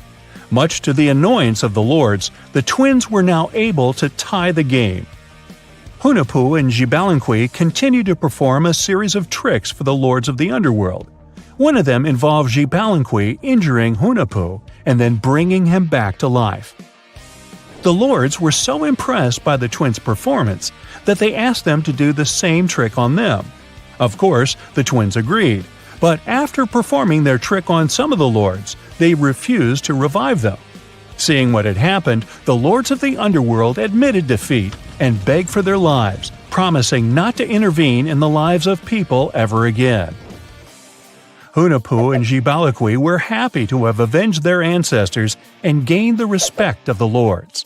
Legend has it that the lords of heaven were so impressed by the twins that they took them to live in the sky by turning them into the moon and the sun. The Maya civilization was one of the most dominant indigenous societies in history, and their folklore and traditions are still discovered and studied today. They used to live in a territory called Mesoamerica. It was made up of modern-day Mexico and parts of Central America like Guatemala, Belize, Honduras, Yucatan Peninsula, and El Salvador. They lived from 1800 to 900 BCE and up to 900 to 1500 CE. Apart from their impressive legends, the Maya were very skilled inventors. They're known for their calendars, writing systems, farming methods, and sports. Their writing, for example, was found preserved on buildings and stone monuments, as well as in rare books and pottery. It's a system made out of more than 800 hieroglyphics in various combinations. Each of those signs was said to represent a syllable. Their writing system was deciphered by accident by Tatyana Proskorakov, an American woman who initially studied to be an architect. Since she didn't find a job in her field, she eventually became a Mayanist in her own right, despite not being academically trained. She was the first to notice that the Mayan upended frog glyph meant birth, and that their toothache glyph meant the date when the king ascended to the throne. It made it easier for scientists to pinpoint birthdays, as well as the names of the rulers of a specific Mayan dynasty. They also invented the concept of zero, which is seen as one of the greatest innovations in mathematics, physics, and human history altogether. Sure, even back then, people understood the idea of having nothing, but the concept of zero as a number is a relatively new invention. A fun fact about Mayans is that they really liked hats. The bigger your hat was, the more important you looked. Not only was it a sort of fashion statement, but it also made them look taller, which was a big deal for their aesthetic. The Mayans also came up with one of the most intricate and complex calendars in human history. It was the first to use zero as a placeholder. Their calendar ended on December 21st, 2012, which led some people to believe that it translated to the end of the world. Obviously, that was not the case. It just so happened that the date coincided with the end of a Mayan cycle of years. But you know, as advanced in science and astronomy as they were, they did make some mistakes. One of them was their belief that the world was flat. Their theory was that the four corners of the world were watched by the brother lords, who kept the sky from falling over their lands. Hats off for their menus, though, as they were well-known chocolate eaters. They turned eating chocolate into a form of art. The drink they made wasn't really like the hot chocolate we enjoy today, though. The recipe included mixing cacao with water, honey, chili pepper, cornmeal, and other ingredients to make a foamy, spicy drink. The ritual of drinking cacao was a crucial part of their celebrations. We're not done discovering all the amazing parts of their architecture and civilization. It was only a few years ago that a Maya pyramid was found at Tonina, in the Mexican state of Chiapas. It was estimated to be more than 1,000 years old. The reason why it escaped archaeologists for so long was that it lay hidden under what was believed to be a natural hill. The ruins of two Mayan cities have been recently discovered in the Mexican state of Campeche. Why didn't we find them until now? Well, they were concealed by really thick vegetation, which made it difficult for archaeologists to reach them. The Mayans didn't just disappear. Their descendants are still around today, many of them choosing to live in their ancestral homelands. You can find them in Guatemala, for example, where the Maya people make up the majority of the population. Overall, the Maya ethnic group contains people that speak different Mayan languages, such as Yucatec, Quiche, Quechua, or Mopan. They had no idea what a spa day was, but the Mayans really enjoyed a nice sweat once in a while. Sweat lodges were discovered around ancient Mayan sites. They were built out of stone or adobe. These rooms were an essential part of their cleansing and healthcare rituals. One of the earliest sweat lodges was found in Quello in northern Belize and appeared to date back 3,000 years. One of the most important parts of the Mayan culture was a ball game which they named Pips. It had both political and spiritual significance. We can see ball courts at important parts of Mayan archaeological sites. The main goal of the game was to pass a rubber ball through a very high stone hoop without using your hands. Basically, it was a combination of soccer and basketball. However, it could have serious consequences. The loser could, at times, even lose his own life. Ooh, high stakes indeed. Because of this game and the need for bouncy balls, the Mayan people were some of the first cultures to use rubber. They made it using natural latex. There were different kinds of rubber depending on what natural substances the latex was mixed with. And that, my friend, is the way the ball bounces. Sorry, but you know me, I just couldn't resist. X-rays are a type of invisible radiation that can pass through our bodies and objects. They're very important in the field of medicine because they allow doctors to see inside our bodies without having to perform surgery. Now, let's dive into how X-rays work. They're a kind of electromagnetic radiation, just like light or radio waves. However, they have much higher energy than light, which makes them able to go through objects that light cannot. Imagine you have a powerful flashlight. If you try to shine it through a wall, the light won't go through because the wall is too thick. But these rays have enough energy to go through walls and even our bodies. The discovery of X-rays happened by accident in the late 19th century. A scientist was experimenting with cathode rays, which are a type of radiation. He was working in his lab and noticed that a nearby fluorescent screen started to glow, even though it was not directly exposed to the cathode rays. He realized that something invisible was causing the fluorescence, and he named it X-ray, because X is the mathematical symbol for something unknown. He continued experimenting with such rays and discovered that they could pass through many objects, like flesh and bones, but not through denser materials like metal. He also found that X-rays could create images on photographic plates, just like a camera takes pictures. The way this works is quite fascinating. Imagine you're standing in front of a bright light and you hold your hand in front of your face. Your hand blocks the light and you can't see through it. But if you place a sheet of tissue paper in front of your hand, some light will pass through, and you'll be able to see the outline of your hand. X-rays work in a similar way. When a doctor wants to take an X-ray of a part of your body, they will ask you to stand or lie down next to a machine. This device has a special plate that can capture the image. Let's say the doctor wants to further examine your arm. They will place the X-ray plate on one side of your arm and the machine on the other side. Then, the machine will produce a controlled burst of X-rays that pass through your arm. Remember how we talked about the tissue paper allowing some light to pass through? Well, in this case, some of those X-rays will go through your arm, while others will be absorbed or blocked by the denser parts of your body, like bones. The plate captures the X-rays that pass through your arm, and it creates an image. This image shows the bones and other structures inside your body, allowing the doctor to see if there are any problems or injuries. Now, you might be wondering why X-rays can pass through some things but not others. It has to do with the density and composition of the objects. Denser materials like bones absorb more X-rays, so they appear white in the image. So when you look at the result, you'll see your bones as white shapes. Other tissues like muscles and organs are less dense and allow some of those rays to pass through, so they appear as gray shadows. What if I told you there's a whole new way you can peek inside objects, but without using X-rays? I'm not talking about magic powers. Take a comfortable seat while I explain what mummification is. This fascinating scientific technique allows us to see inside objects and even beneath the Earth's surface using a special type of particle called a muon. These elementary particles are very similar to electrons, but they're much heavier.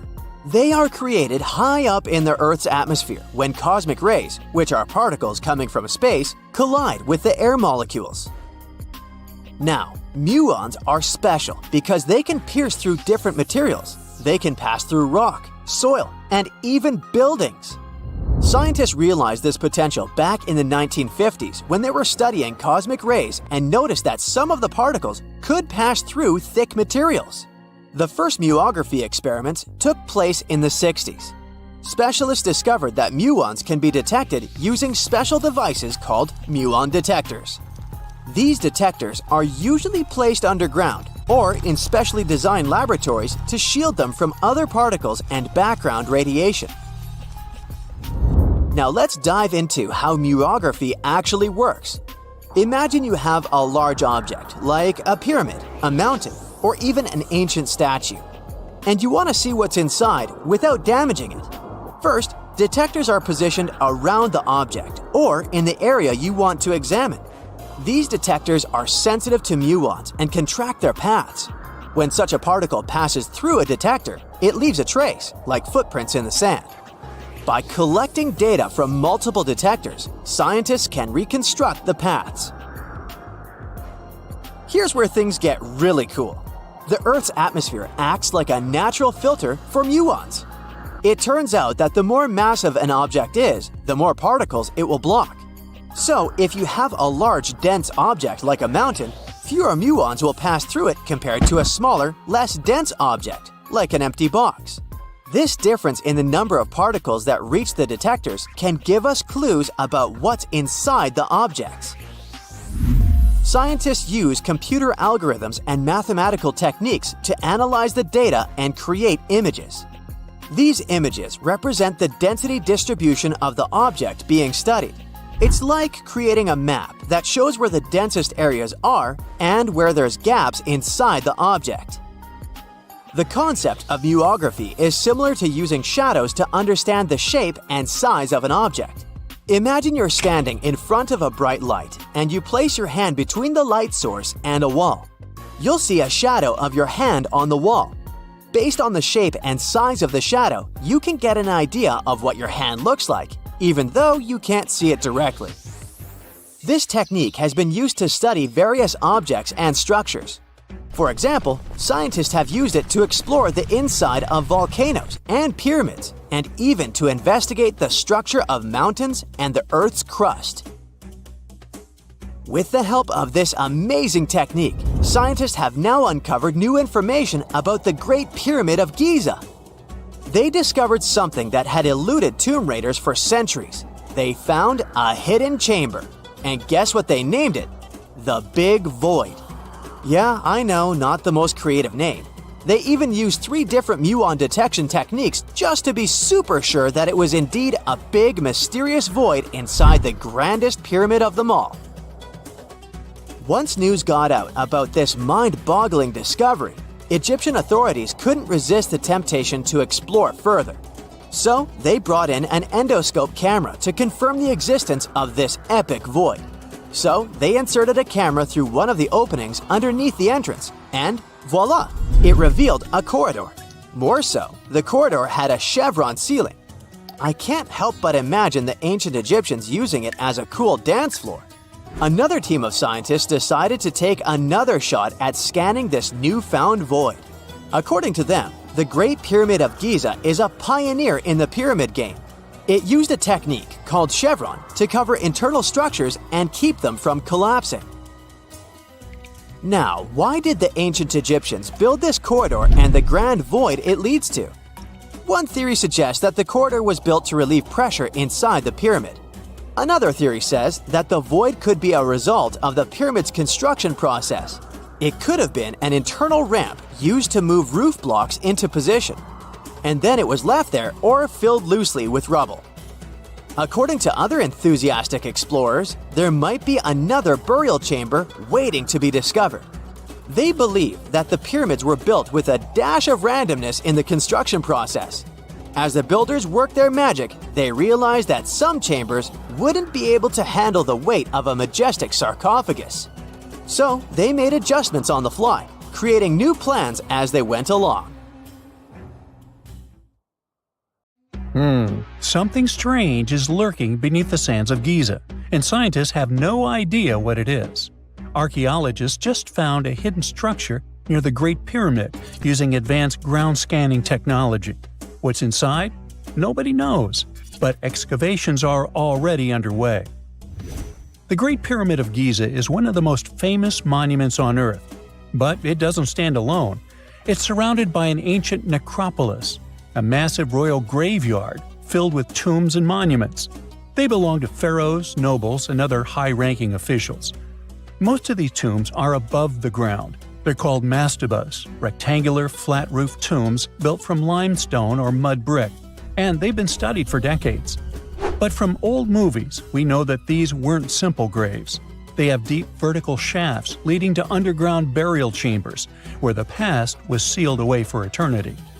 And recently, archaeologists found one curious empty space in the cemetery, a completely unexplored patch of ground. No mastabas, no visible ruins, nada. For years they ignored it, but between 2021 and 2023, they decided to investigate. They didn't dig though. Instead, they used a technology that kind of acts like X-rays for the ground. These radars let scientists see the secrets hidden there. And there was something hidden beneath the sand, something deliberately buried and forgotten. A two-part underground structure. One part was shallow and L-shaped. It's about 33 feet long and buried just 6.5 feet deep. But below that, a deeper, more mysterious anomaly, a structure completely different from anything else in the area. They called it a highly resistive anomaly, which means it's dense and solid, likely made of stone, sand, or even metal. And still, no one has a clue what's inside it. Now, it's clear that humans made the L shape. It wasn't formed by nature. And the shallower structure might have been an entrance to whatever is hidden below. But they only have some theories about what might be hidden there. It's also filled with sand and gravel. It was probably deliberately backfilled after its construction, perhaps to preserve this. Why? Well, we don't know yet. The archaeological team will need to excavate to understand what exactly this thing was and why it was built. The first guess is a lost burial chamber. Many tombs in Giza have underground burial sites, but most have clear surface markers. This one, for some reason, has nothing. But it could be one of them. The second guess is an ancient offering chapel. Egyptologists know that some chapels were built in this shape, but usually they were above ground, not buried like this. And finally, it might be something we've never seen before. If this turns out to be a new type of structure, it could rewrite what we know about the burials of pharaohs. The only way to know for sure is to dig it up, and that's exactly what's happening right now. Excavations are already underway. Archaeologists are racing against time to uncover the truth. But there's a real danger there too. Giza's fragile ancient structures need to be handled carefully. Otherwise, they could be damaged beyond repair. So all we can do is wait for the truth. Now, these tombs always held fascinating mysteries. Unfortunately, we'll never learn tons of these mysteries because of some relentless tomb robbers. Egyptian tombs were built to guard the bodies for eternity. But that absolutely didn't stop people from breaking in and stealing everything valuable inside. They've been bothering these ancient sites for thousands of years, starting way back in pharaohs' times. Many of the most famous tombs, including those in Giza, Saqqara, and the Valley of the Kings, were looted. It was a common practice in ancient Egypt. And they were serious about this whole thing. They dug secret tunnels to bypass traps and walls, bribed or threatened tomb workers to get inside knowledge, cracked open sarcophagi to grab gold, jewelry, and artifacts. And by the time modern archaeologists got to most of these tombs, they had already been picked clean. The reigning pharaohs got tired of this infuriating nonsense. The Valley of the Kings, the famous burial ground of Egyptian royalty, was supposed to be the ultimate safe zone. Tombs were built deep underground, hidden in the desert. Passages were sealed with giant stone blocks. False doors and traps were added to confuse thieves. Even curses were written on the walls, warnings of horrible endings for anyone who dared to disturb the tomb, which is exactly where we got all those horror stories about mummies from. Spoiler alert, none of it worked. Most tombs in the Valley of the Kings were fully robbed within 100 years of being sealed. Even King Tutankhamun's tomb, one of the most famous in history, was broken into twice in ancient times. Some of them decided to try and fight back. The New Kingdom rulers built hidden unmarked tombs in a way that should have prevented the looters from finding them, but didn't work. Some pharaohs, like Ramses II, were moved in secret to prevent their bodies from being stolen. Nope, didn't matter. The grave robbers always won. That's because tomb raiders weren't just random thieves. They were skilled, organized, and well-connected. They knew exactly where to look. Many were the ones who had built these sites in the first place, and they knew where the entrances were. If they couldn't smash through the doors, they'd dig through the walls, floors, and even ceilings to break inside. They also worked fast, often within a few years after the tombs were sealed, before anyone forgot where the valuable stuff was. The Khufu's pyramid, the one that's next to this newly discovered structure, was looted long before modern times. The one thing left inside when explorers got there? An empty granite box where the sarcophagus used to be. Unfortunately, it's not just about gold.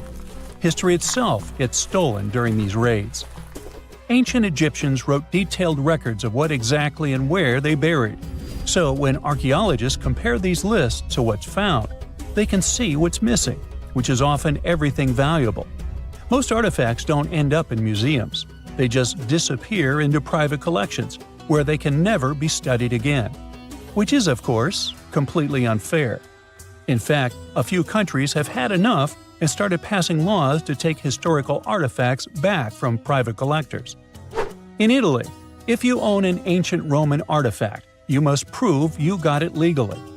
China is actively hunting down stolen artifacts, and they must find ways to retrieve it back from the Western collectors.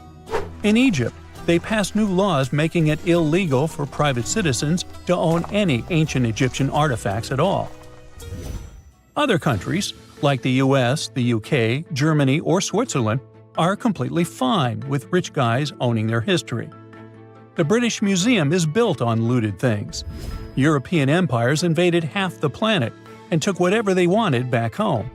Their museums are often full of such stolen artifacts, and unfortunately, they refuse to give most of them back.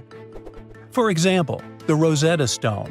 It was taken from Egypt by Napoleon's army, then stolen again by the British after they beat the French. Egypt has been demanding to return for years, but they still can't get it back. Or the Parthenon marbles. These magnificent massive Greek structures were taken from the Parthenon in Athens by a British lord in the 19th century. Greece has been begging for them back ever since, but the UK doesn't feel like it. Not to mention tons of Mesoamerican artifacts scattered in various museums across the world. European explorers raided Mayan and Aztec temples, took statues, jewelry, and sacred objects, and now Mexico is fighting to get them back. Well, wouldn't it be surprising even if this mysterious underground chamber has somehow been looted already? But if it's a newly found place, could it be one of the few that escaped the hands of grave robbers? Could there still be ancient artifacts, untouched for 4,500 years? We can only hope that those guys didn't get there first.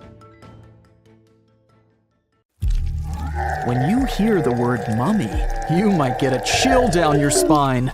That's because most of us associate this word with those creepy characters we've seen in some scary movies. But in reality, mummies have helped us understand a lot about ancient civilizations, their rulers, and about how people used to deal with losing their loved ones. The people most famous worldwide for their mummies are the ancient Egyptians. They believed that some sort of existence after passing away was possible, if certain conditions were met. That's why they insisted on preserving the human body through the process of mummification and placing the mummy in a furnished tomb, kind of like giving it a fully functioning apartment of its own. Why did they believe in this? Well, because they were deeply connected to their natural environment for the most part. They saw the natural cycles around them, like how the sun rose every day, followed by the moon, or how new life was always sprouting from plants, even after they had wilted away. They also believed that the powerful spirit Osiris, who represented the cycle of passing away and resurrection, played a role in this process. To prepare for the afterlife, the ancient Egyptians followed certain rituals, like mummification, which involved using materials like honey, resins, and incense to preserve the body. There's no other mummy more popular than that of King Tut. He was a young pharaoh who ruled over 3,000 years ago in Egypt. The problem with discovering ancient royal tombs is that most of such burial sites were previously robbed. People knew ancient rulers had been left with many valuable belongings, so those locations became vulnerable to thieves. When King Tut's tomb was opened in 1922, people were excited because it had not been robbed, like many other previously discovered royal tombs. That's how well hidden it was. Inside, his mummy was encapsulated in a total of 3 coffins, including one made of gold. The objects found in his tomb showed us what ancient Egypt was like, and studying his mummy also helped us learn about the culture and practices popular at the time when he passed away. We also learned about his family by looking at his DNA. Scientists were able to discover that he had had a disease called malaria and a problem with his foot that might have made it hard for him to walk. Ramses II was another pharaoh in Egypt who ruled for 68 years, which was quite a lot back in the day. He was known for his expansion campaigns and building projects. Many objects from his time as a ruler still exist today, including a large statue of him. Ramses II was about 6 feet tall and lived to be about 90 years old. After looking at his mummy, scientists concluded that he may have had a medical condition that affected his spine. Now, remember those thieves I mentioned before? They are probably the reason why Ramses II ended up in a plain coffin in a secret collection of royal mummies at Deir al-Bahari, which was rediscovered in 1881. Thankfully, archaeologists were able to identify him because his journeys had been recorded on his wrappings. The process was really tedious too. In fact, in ancient Egypt, the mummification process could take a staggering 70 days to complete. A special person would say a very specific speech while delicately handling the body and drying it out using a type of salt called natron. They also used linen and resin to make the body look more lifelike and to wrap it in cloth. The tomb was equally as important for ancient Egyptians. The walls of King Tut's tomb, for example, were adorned with intricate artwork that depicted his journey to the afterlife, from his burial procession to his passage through the underworld. The ancient Egyptians believed that everyone made this journey after passing away, and they filled their tombs with items and paintings to help the person in their spiritual travels. Additionally, the walls of the tomb were decorated with spells from a special book, which contained a collection of poems that the Egyptians believed would help people reach the afterlife. And speaking of how important this journey was, people also placed food in these ancient tombs. In King Tut's tomb, archaeologists discovered 36 jars of vintage beverages and 8 baskets of fruit, which were believed to be left there to help him in his journey to the afterlife. The Egyptians believed that traveling to the afterlife took a really long time, so they left a lot of supplies, such as food and water, to sustain their loved ones. Pharaohs also generally had numerous luxurious garments and beautiful jewelry in their tombs to ensure that they would have a fashionable journey. These items included various types of linen clothing, such as tunics, scarves, gloves, and headdresses, as well as a lot of gold jewelry with precious stones, like bracelets, buckles, pendants, necklaces, rings, and even precious depictions of insects for protection. Some were also deposited with fans made from ivory and ostrich feathers to keep them cool in the afterlife. Some ancient rulers were even placed in their forever apartments along with boats. For example, Pharaoh Khufu built the Great Pyramid at Giza as his tomb, and a large ship was found inside. King Tut, however, was buried with multiple boat paddles, but no actual boat. Instead, he had 3 chariots and numerous walking sticks made of precious materials, perhaps indicating he'd rather travel to the beyond by land, not by water. Amongst the most interesting objects found near ancient mummies are bottles of oils and perfumes. If rulers were supposed to be fashionable, why not smell nice too, right? Also, some of them had some ancient kinds of board games, most of them made out of precious materials like gold or ivory. One of those games was called Senet. It was very popular amongst the ancient Egyptians and very similar to modern-day chess.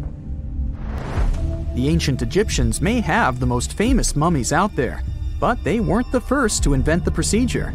In fact, it all started in South America with an ancient civilization named the Chinchorro. As far as we know today, these people were the first to mummify their loved ones that had passed away. They did it somewhere around 2,000 years before the Egyptians started their own rituals. Sure, we can tell a lot about ancient rulers by studying these mummies, but until recently, we had no idea what they really looked like during their lifetime. Not so long ago, though, some very special mummy paintings were found by archaeologists studying ancient Egyptian objects. These mummy portraits are highly detailed paintings of individuals that were made while they were still alive. Such paintings were often painted on wood, as opposed to the classical portraits we all know about, which are painted on canvas. They are known for their realism and beauty, and have even been used by researchers to diagnose diseases by comparing them to the corresponding mummies. Some of these portraits also include depictions of jewelry, which was later found on the mummies. The recent discovery of these mummy portraits in Central Egypt is significant, as it marks the first time in over a century that such paintings have been found. Mummies appeared all around the world naturally, too. Mummification can occur without people intervening because of natural conditions, like extremely cold or hot environments, places with a lack of oxygen, or accidental exposure to chemicals that preserve the body. These conditions don't allow bacteria to grow, resulting in the body remaining more or less intact. Famous Otzi was one of these mummies. We know today he was a man who lived around 5,000 years ago in Europe. But upon his discovery in the Alps in 1991, Austrian authorities initially believed that he was a modern mountaineer because of how well preserved the body was. However, after the Iceman was removed from the glacier, it was determined that he was actually from the Copper Age.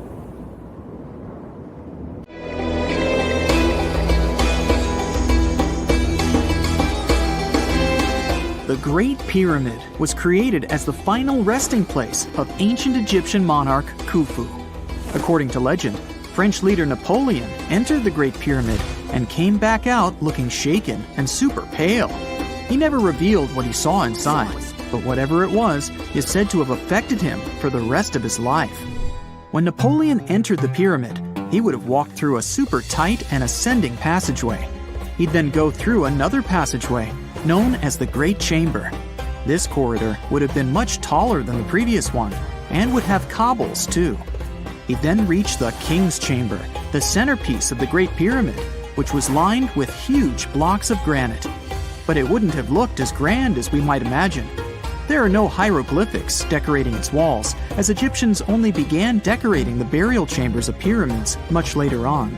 The pharaohs' tombs deep inside the pyramid would have also been filled with treasures, from chunks of gold to the world's most expensive jewelry. But this would have all been looted a long time ago. The only thing that probably would have been left in there would have been a huge sarcophagus, which would have once contained the king's mummy. He'd also have to walk past the queen's chamber. This room most likely didn't hold any queens though, as pyramids were usually only built for one person. There are mysterious tunnels leading from here. To this day, no one is really sure what they're there for. And that's not the only mysterious and creepy thing Napoleon may have encountered, as stories of pharaohs leaving ancient curses on pyramids go way back. Many pyramids had warnings written on the outside, telling of horrifying things that would happen to those who entered and disturbed the peace. We might not know what exactly Napoleon found in the Great Pyramid that scared him so much, but we know for sure what was found in Tutankhamun's tomb. Tutankhamun was an ancient Egyptian pharaoh who was only 8 or 9 years old when he took to the throne. He became a cultural phenomenon when his tomb was discovered almost completely intact in 1922. His pyramid sits in the Valley of Kings in Thebes, modern Luxor, which is in Egypt. Unlike the Great Pyramid, Tutankhamun's tomb was covered in beautiful wall decorations. The walls told the story of how he would travel to the afterlife through the underworld. Egyptians believed all people would have to take this journey, so they would fill their tombs with objects and paintings to help them get there. There'd also be spells painted on the walls. They believed this would help people pass over to the next realm. The journey would be pretty long, and for that reason, the ancient Egyptians would also fill the pyramids with food. Tutankhamun's pyramid was filled with 8 fruit baskets.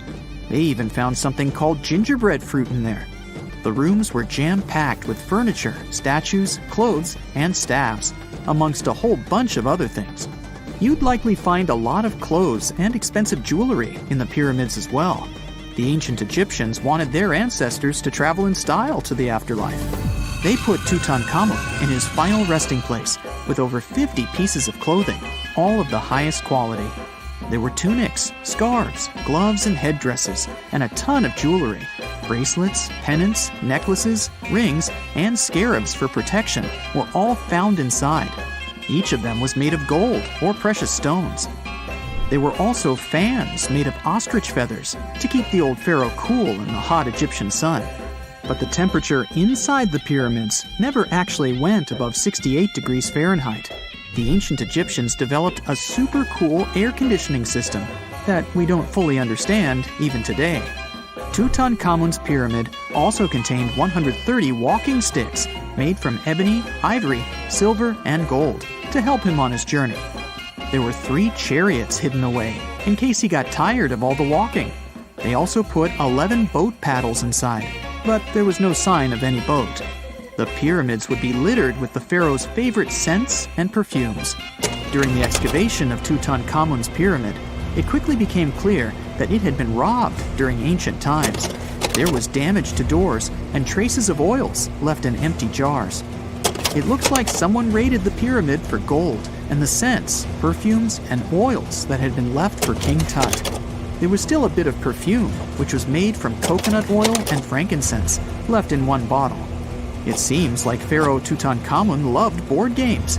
There was an ivory traveling set of senet in his pyramid. Although we don't know for sure exactly how to play it, we have figured out it was sort of an ancient Egyptian version of backgammon. It looks like it was a 2-player game where the goal was to knock your opponent off the board. Not really sure who Tutankhamun's mummy was supposed to play with, though. The ancient Egyptians had some rituals that may seem pretty strange to us. For example, they used to shave their eyebrows off if they ever lost a cat. So it's not too surprising they put some really weird things inside pyramids. Archaeologists discovered a collection of mummified cats and scarab beetles in pyramids that date back more than 4,000 years. They were found in the pyramids of Saqqara, which is south of Cairo. They also found a bunch of makeup kits and mirrors inside. Makeup was worn proudly by both men and women in ancient Egyptian times. Eyeliner was the most popular cosmetic. The Rosetta Stone was one of the best discoveries ever made in pyramids. It was found by our man Napoleon Bonaparte and his team. It's a black granite rock that dates back to 196 BCE. It's transcribed in Greek, Demotic, and hieroglyphic. When it was translated in 1822, we got the key to understanding ancient Egyptian hieroglyphics for the very first time. The discovery of Queen Hatshepsut's mummy in 1903 changed our understanding of the Egyptians forever. After she had passed away, her successor, Thutmose III, removed most of the evidence of her reign, so we basically knew nothing about Egypt's first great female leader. She's now gone on to become one of the few and most famous female pharaohs of Egypt. Pharaoh Khufu even had a fully fledged boat in his pyramid. Archaeologists uncovered more than 1,200 pieces of a giant boat near the Great Pyramid at Giza. They reassembled the boat, and it's a whopping 144 feet long. It's most likely a solar boat, which was designed to carry the resurrected king with the deity Ra. Fun fact, the Pyramid of Giza is the last remaining of the 7 wonders of the ancient world. The other 6 are the Hanging Gardens, the Colossus, the Temple of Artemis, the Mausoleum, the Lighthouse, and the Statue of Zeus. This pyramid was also the world's tallest man-made structure for 3,800 years, and it's the biggest pyramid in Egypt. It took a staggering 2.3 million blocks of limestone, and some weighed as much as 80 tons. It took an incredible 100,000 laborers and a whopping 23 years to build. Its original height was a mega 480 feet. In 2017, archaeologists discovered something weird about Egypt's Great Pyramid. There's a hidden void that's at least 100 feet long, and no one really knows why it's there or what's actually inside it. The weird void is the first inner structure discovered within the 4,500-year-old pyramid since the 1800s. Scientists used cosmic rays to detect the massive hole, but are still no closer today to finding out what's inside. The ancient Egyptians took a lot of care building the pyramids, and everything was strategically placed and structurally sound, so it's super unlikely that this hole is due to blocks falling over time. Loads of pyramids also contain small model figurines called ushabti. These represented attendants. They believed they would come to life to serve the pharaohs in the afterlife. But it's amazing that all this stuff actually fit inside. There isn't actually a huge amount of space inside the structures. It's mostly just rock. Hey, you've heard of Stonehenge? Of course you have. Big rocks mysteriously mounted in circles on a plain in England by, somebody. But what if England's Stonehenge is only a replica of another monument, and its builders just crossed the Atlantic and copied what someone had already done elsewhere? Well, it turns out researchers found another Stonehenge underneath the waters of Lake Michigan. This lake is a hotspot for woo-woo unexplained things. A bunch of disappearances, plane crashes, and now this, an ancient underwater monument that looks strangely enough like Stonehenge. We couldn't help ourselves and needed to dive deep into this story. A ring of massive stones, arranged in a way that felt all too familiar. They saw two circles, an outer one and an inner one, sitting 40 feet below the surface. But this wasn't just a random pile of rocks. These stones had been placed there, purposefully, by human hands. And by doing some further research, they discovered that they were staring at a structure that's over 9,000 years old. Think about it. This Stonehenge beneath Lake Michigan predates the pyramids. It predates Stonehenge itself by about 4,000 years. All of this information was enough to startle scientists at Northwestern Michigan University. But that was before they found this out. One of the stones had a carving, a faint but clear petroglyph of a mastodon.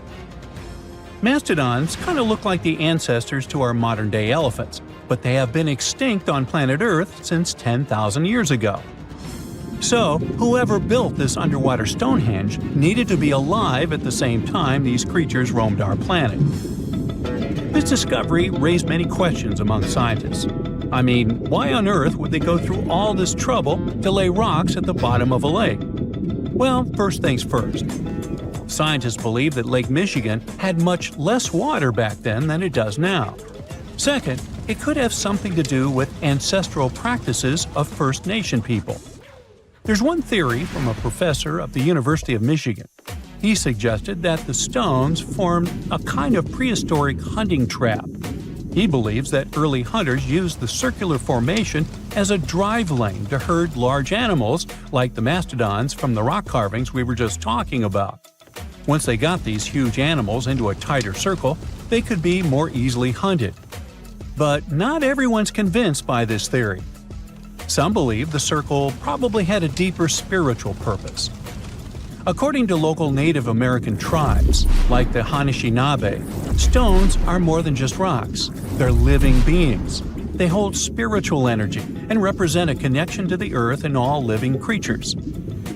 An elder from the Anishinaabe community even suggested that these stones are sacred, placed there by their ancestors to honor the land and its creatures. Scientists are trying to study the stone formation in depth, like about 40 feet. But that's the problem, actually. The fact that it's underwater makes it super difficult, since they don't have the best technology. Traditional archaeological tools don't work as well when everything is submerged, but promising new technologies like stereophotogrammetry, which literally means making 3D models of a site, are helping scientists study the stone circle more closely. Still, research is slow and expensive, so it's hard to know when this mystery will come to a close. As we said, Lake Michigan is a hot spot for unexplained phenomena. Its lakebed is filled with shipwrecks, such as the Thomas Hume, a sturdy American schooner. It also collects debris from airplanes that have suddenly gone missing while flying the area, such as Northwest Airlines Flight 2501 that disappeared in the 1950s. Some people even call the area the Lake Michigan Triangle, suggesting paranormal activities like what happens in the Bermuda Triangle might be going on. The lake spans over 22,000 square miles, which means it's almost two-thirds the size of the country of Ireland. In 2024, scientists were able to access another one of Lake Michigan's mysteries, the wreck of the Margaret A. Muir schooner. This 130-foot-long sailing ship sank over 130 years ago. The discovery was announced just recently by the Wisconsin Underwater Archaeological Association, the WUAA, whose team found the shipwreck sitting 50 feet below the surface just off the shores of Algoma, Wisconsin. Built in 1872, the Margaret A. Muir was a three-masted schooner built to carry heavy cargo across the Great Lakes. Her final voyage started out as a routine trip. Loaded with bulk salt, the ship left Bay City, Michigan, heading for South Chicago, Illinois. But on September 30th, 1893, things took a bad turn. Just as the Muir approached the town of Annapolis, now known as Algoma, a sudden storm hit. The ship began taking on water fast. The captain of the boat ordered his crew to abandon ship, and thankfully, they all made it to shore safely. For more than a century, the wreck sat undisturbed on the lake bed, its location a mystery. But thanks to a combination of historical research and high-resolution sonar, WUAA searchers finally found her in May of last year. The wreck is remarkably well preserved, with parts of the deck and gear still visible. Well, just a few lakes over to the left, researchers uncovered another impressive thing. At the bottom of Lake Mendota, near Madison, Wisconsin, researchers found 11 ancient canoes. They believe the oldest of the canoes dates all the way back to 2500 BCE. Now, if you don't get why that's important, it's because you're thinking with today's head. If in a classic Midwest highway you see a bunch of pickups, then back in the ancient days you see only canoes. They were the main mode of transportation for indigenous cultures. They were used to fish in deep waters, trade goods, and travel long distances. The reason why scientists were so excited with this discovery is because they had never found any proof of what canoes were being used for in this region back then. And to understand the local cultures that inhabited the area during this time period, they needed to have some information on that. This exciting discovery was announced by the Wisconsin Historical Society in May 2024. The first canoe, which they believe is around 1,200 years old, was pulled from the lake in 2021. Then a second one was dug up in 2022. And now divers have found at least 11 more canoes along what would have been an ancient shoreline, long since submerged. One theory is that these canoes were intentionally sunk to keep them from freezing or warping in winter. It's possible people stored them in the same spot for generations. Or maybe this is just a small part of a much bigger settlement. Historians do believe there could be an ancient village hidden under the water of the lake. Divers have already found stone tools, like net sinkers used for fishing, but the village itself hasn't been located yet. Truth is, while the Great Lakes often steal all the thunder, scientists point out that smaller lakes like Mendota have stories too. The Wisconsin Historical Society is working closely with Native nations to piece together more about the lake's history. You'll need to believe me when I say there is a third Stonehenge, all the way under the waters of Lake Constance, Switzerland. I mean, think of it like Stonehenge's cousin. Archaeologists began to discover this back in 2015, when they found a line of 170 man-made stone cairns under the lake. Scientists say this was most likely the work of several villages, and that the cairn site was probably used for some collective purpose because, well, the formations are huge. Some of them are several dozen feet wide, and they can build up to 6 feet. The most amazing discovery so far is that the site dates back to around 5,500 years ago, so around the time the original Stonehenge was being built. Some of the facts that link them together are their construction dates, as well as the distinct characteristic of stone monuments built in a circular format. Scientists don't know much about this site yet, but hey, I see a pattern manifested all over the world, don't you? Lake Michigan is one of the largest and most mysterious freshwater lakes in the United States. And now, deep inside it, scientists have stumbled upon something unexplainable. Vast, round craters scattered all across the lake's floor. It all started in 2022. A team of researchers wanted to map the lake's bottom and look for some shipwrecks. At first, they were sure it's going to be just some typical rocky terrain or sandy patches. But what they saw on their sonar screens stopped them cold. Strange, circular shapes that looked almost too perfect to be natural. They were hiding about 500 feet beneath the surface, in places where the water turns dark and impenetrable. Those guys are huge, ranging from 300 to 600 feet wide. They also plunge nearly 40 feet deep. And there are dozens of them, neatly arranged like some footprints. But the team had no idea what these things were. Then, in August 2024, the mystery only deepened. Using a remotely operated vehicle, they got a closer look at these formations. There were about 40 of them. No one had ever seen anything quite like this before in the Great Lakes. What could have created those craters? Could they be ancient? Perhaps remnants of some geological event lost to time? If that's the case, it's weird how long these holes have likely been sitting there, undisturbed. Theories started popping up. One possibility was that they could be sinkholes or dolines. Those are basically holes that suddenly appear in the ground when the surface layer collapses. The rock beneath the surface, often made of limestone, gets slowly dissolved by water over time, creating voids underground. When the surface of those voids can no longer hold its own weight, it caves in, and this forms a hole. Think of it like when you poke a straw through the lid of a drink. Sinkholes can be small dips or huge, spanning up to 2,000 feet. They can happen gradually or all at once.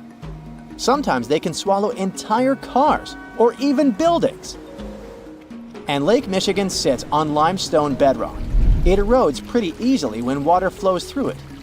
Sinkholes like these have already been found in Lake Huron, and they look kinda similar. But there are some plot holes, no pun intended, with this theory. For example, it's wild how they all would be so huge. It's also weird and pretty rare for sinkholes to occur in a lake bed. They also kinda resemble a straight pattern. They seem to extend generally southward, forming a loose line, which is pretty weird.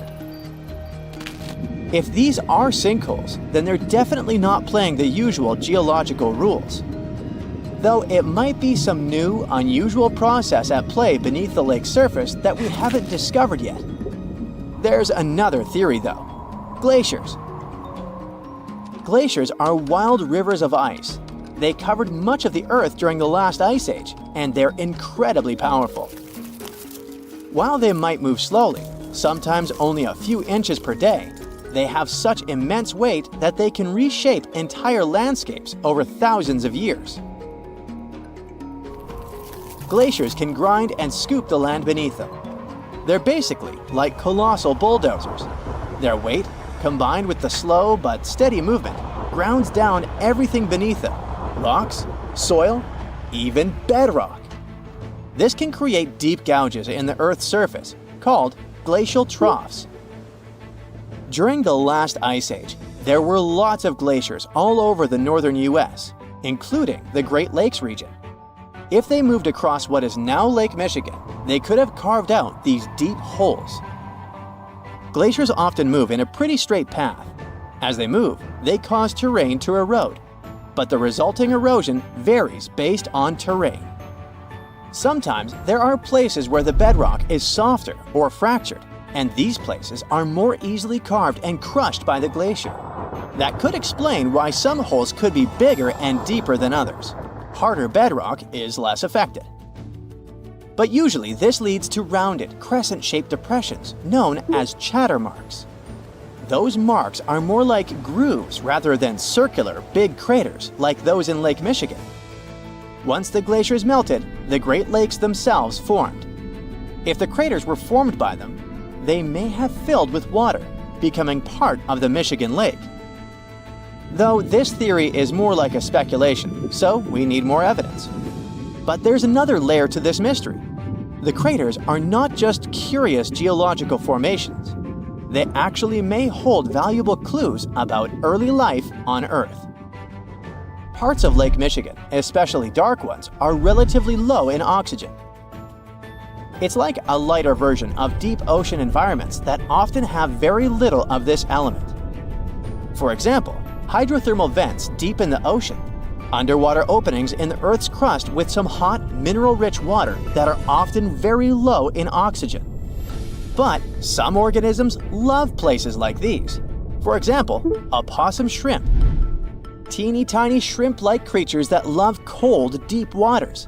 They get their name because they have a pouch to carry their young until they're ready to be on their own, like an opossum.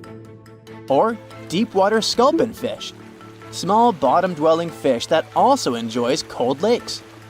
They're well adapted to living in dark waters and usually stay close to the lake bed. And weird organisms like invasive quagga mussels, which kinda look like shells.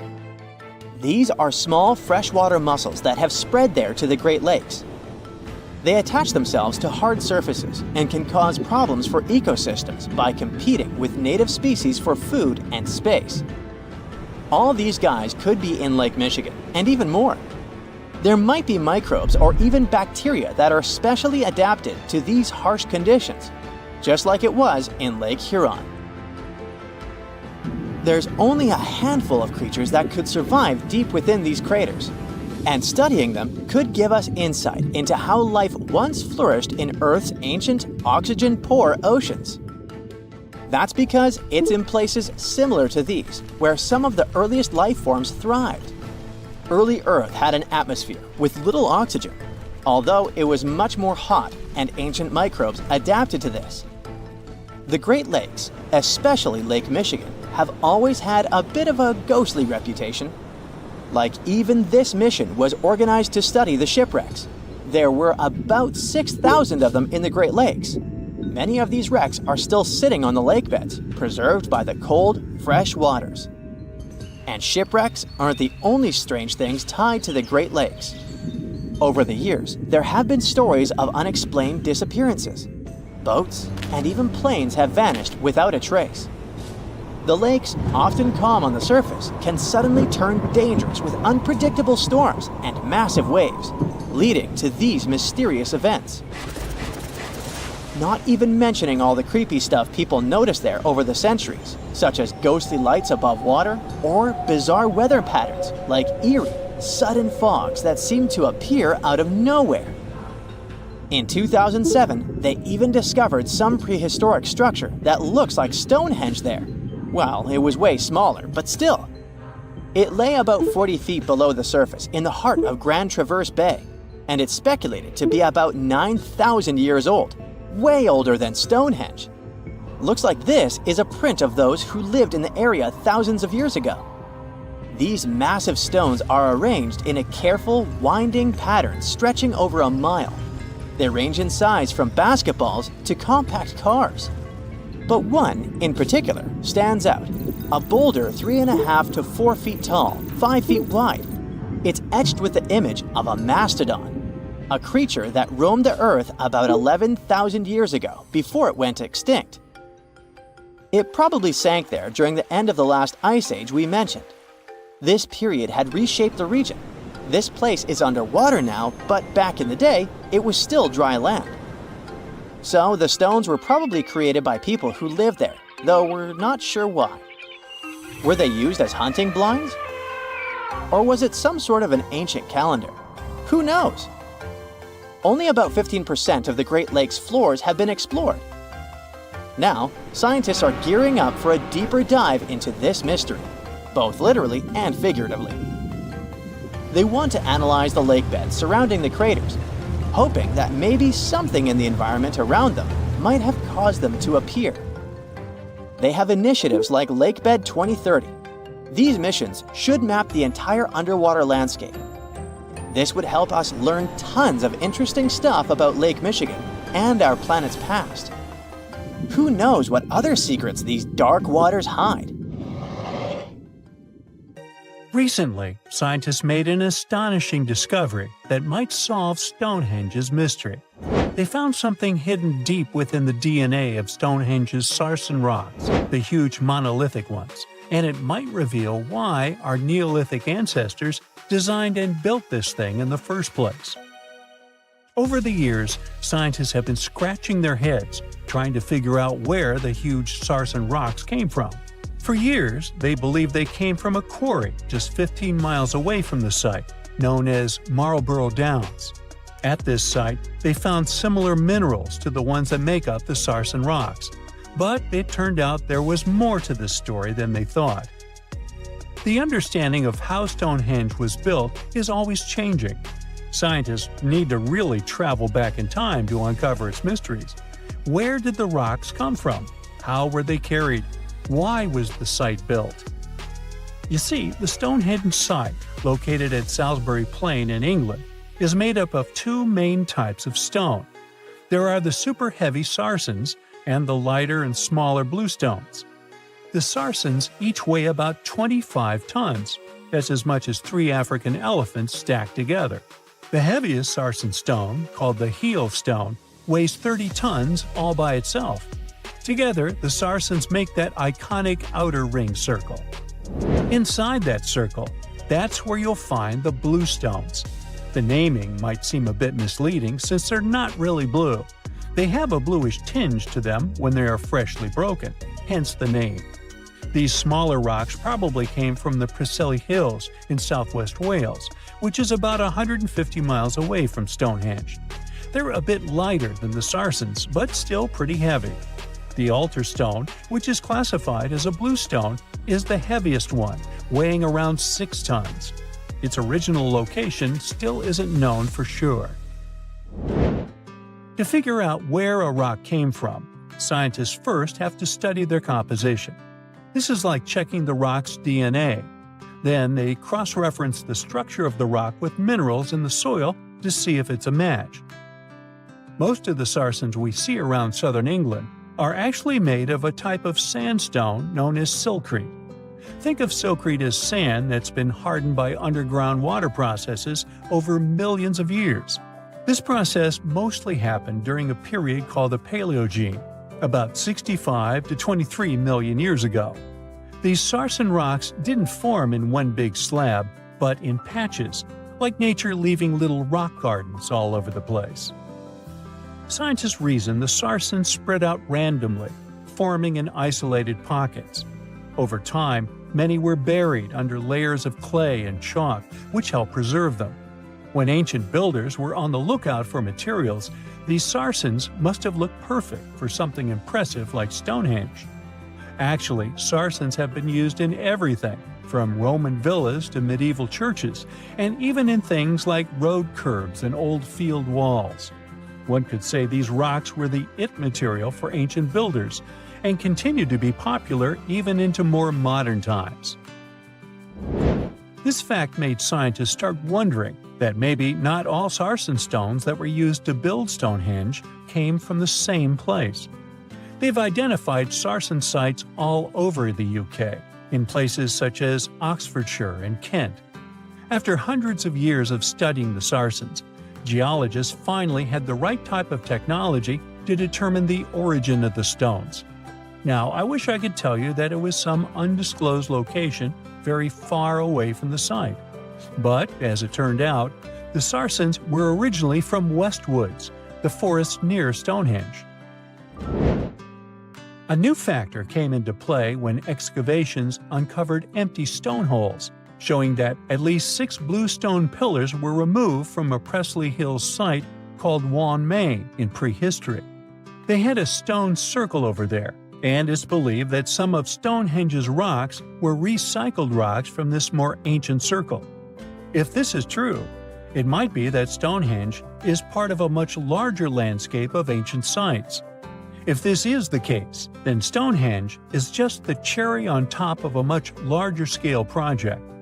Think of it as the sacred centerpiece of an entire landscape of monuments, mounds, stone circles, and things. This is why scientists want to find out where the rocks came from so badly. It could lead to why and how Stonehenge was built. Now, Stonehenge didn't just pop up overnight. It was built in several stages over hundreds of years. It's likely that it wasn't a single unified vision, but more like a big community project that evolved over time. With each generation, the builders brought in their own ideas, creating a stone structure that would last for ages. The first stage was around 3100 BCE. That's when people dug out a circular ditch and likely set up some bluestones as sort of a starter ring.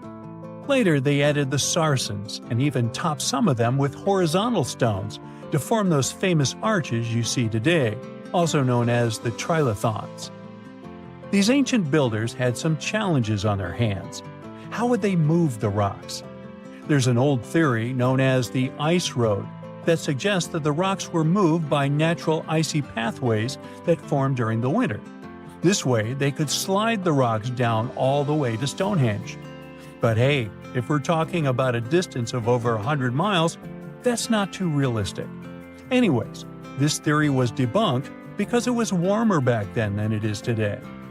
There's also the river theory, which suggests that the rocks were floated along the river from the quarry to the site. But if we're talking about Sarsen rocks, they're too heavy to float. So there goes that theory. What we're saying is, no one knows how the rocks were moved. Another interesting science tidbit came from all the research done in Stonehenge. A recent laser survey of the stones revealed the different stone working methods used, and has shown that some of the parts of the monument were more carefully finished than others. In particular, the northeast side and the inner faces of the central trilithons were finely dressed. FYI, a trilithon is one of Stonehenge's most famous shapes. It's when two huge monoliths receive a third one on top of them, connecting the two together. This fancy word is simply Greek for having three stones.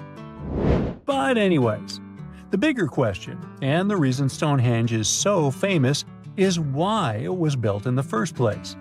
Theories are all over the place, and some sound like they're straight out of a sci-fi show. So here's a rundown of the most popular ideas. There's, of course, the solar calendar theory. This one supposes that the stones are aligned with the movements of the sun, especially during the summer and winter solstices. During the summer solstice, the sun rises to the left of the heel stone, that's the lone stone outside the main circle, lighting up the entire monument. Some say it's the ancient version of a calendar, marking the year's longest and shortest days. Some archaeologists think Stonehenge might have been an ancient healing center. Pieces of bluestone have been found chipped away, possibly by people who believe they had healing powers. The theory goes that people traveled from all over to come to Stonehenge in hopes of a cure for whatever was ailing them. There's also some speculation that Stonehenge was the place to be. Think of it as an ancient gathering spot. Some evidence suggests that communities from distant areas traveled to Stonehenge for gatherings, feasts, and ceremonies. Studies of bones found near the site show they came from all over Britain, making it a sort of prehistoric meetup location. Hey, if you think Stonehenge is one of the oldest stone monuments ever, well, let me introduce you to Göbekli Tepe. Buckle up, we gotta travel to Turkey to meet this really old guy. Yeah, he's too old to travel. Jokes aside, Göbekli Tepe, an archaeological site located in southeastern Turkey that dates back to the Neolithic period, around 10,000 BCE. It's considered to be one of the oldest and most significant archaeological discoveries in recent times. The site consists of a series of circular and rectangular structures made of stone pillars. Yeah, it does look like its younger brother Stonehenge. Some of those pillars are decorated with intricate carvings of animals and other symbols. Now, you may be wondering, hey, why on earth did they make such a fascinating building? What was its purpose? Sorry, I got no answer for that. The purpose of the site is still unknown, but it is believed to have been a ceremonial center for the ancient people who lived in the area. The discovery of Göbekli Tepe has challenged long-held beliefs about the development of human civilization, as it suggests that complex societies may have emerged much earlier than previously thought. Okay, pack your stuff, our travel's just started. Next destination, Masada. It's an ancient fortress located in Israel on a plateau overlooking the Dead Sea. Hey, look at that view, spectacular, huh? It was built by King Herod the Great in the 1st century BCE, and it was very smartly built.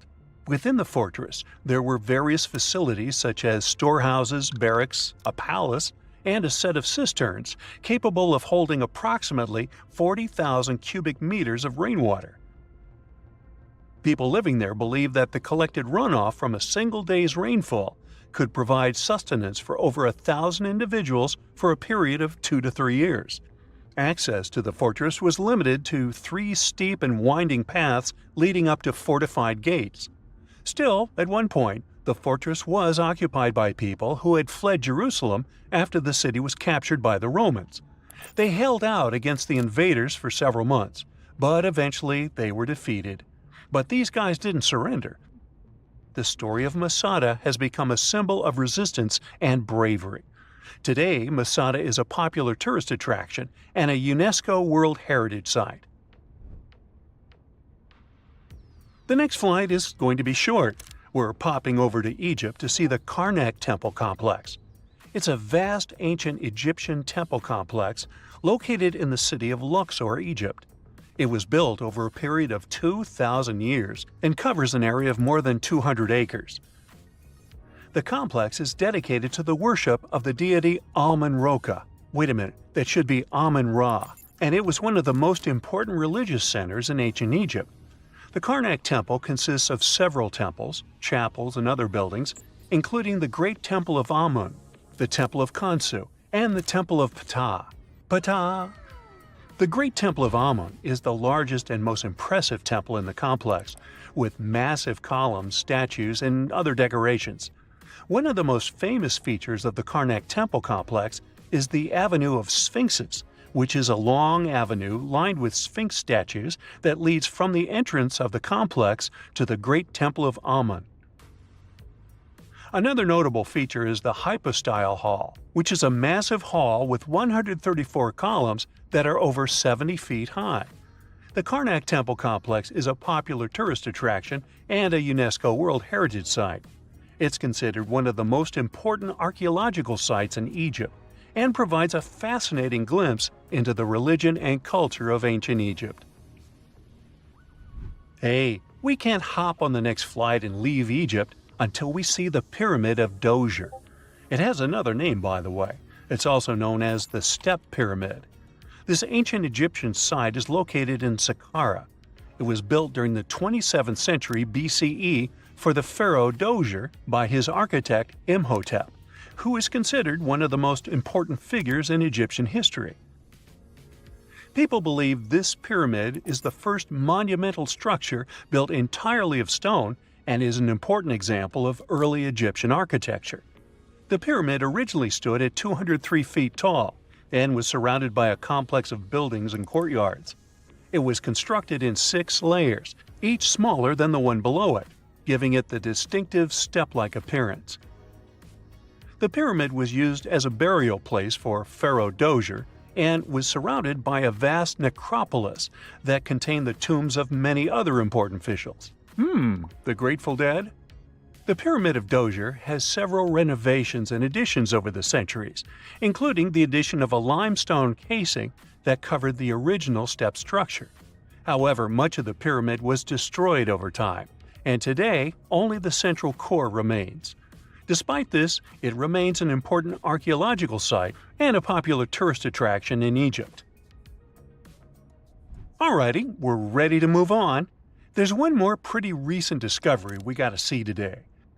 The Tower of Jericho was only discovered during excavations in the 1950s and 60s.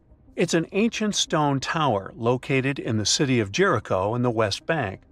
Just like Göbekli Tepe, this one is believed to be one of the oldest stone structures in the world, dating back to approximately 8000 BCE. The tower stands at over 28 feet tall. It's made up of two main sections, an inner tower and an outer tower, which are connected by a series of stairs.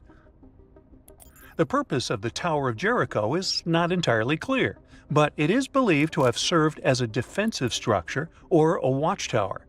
It may have also had religious significance, as it was located near a sacred spring.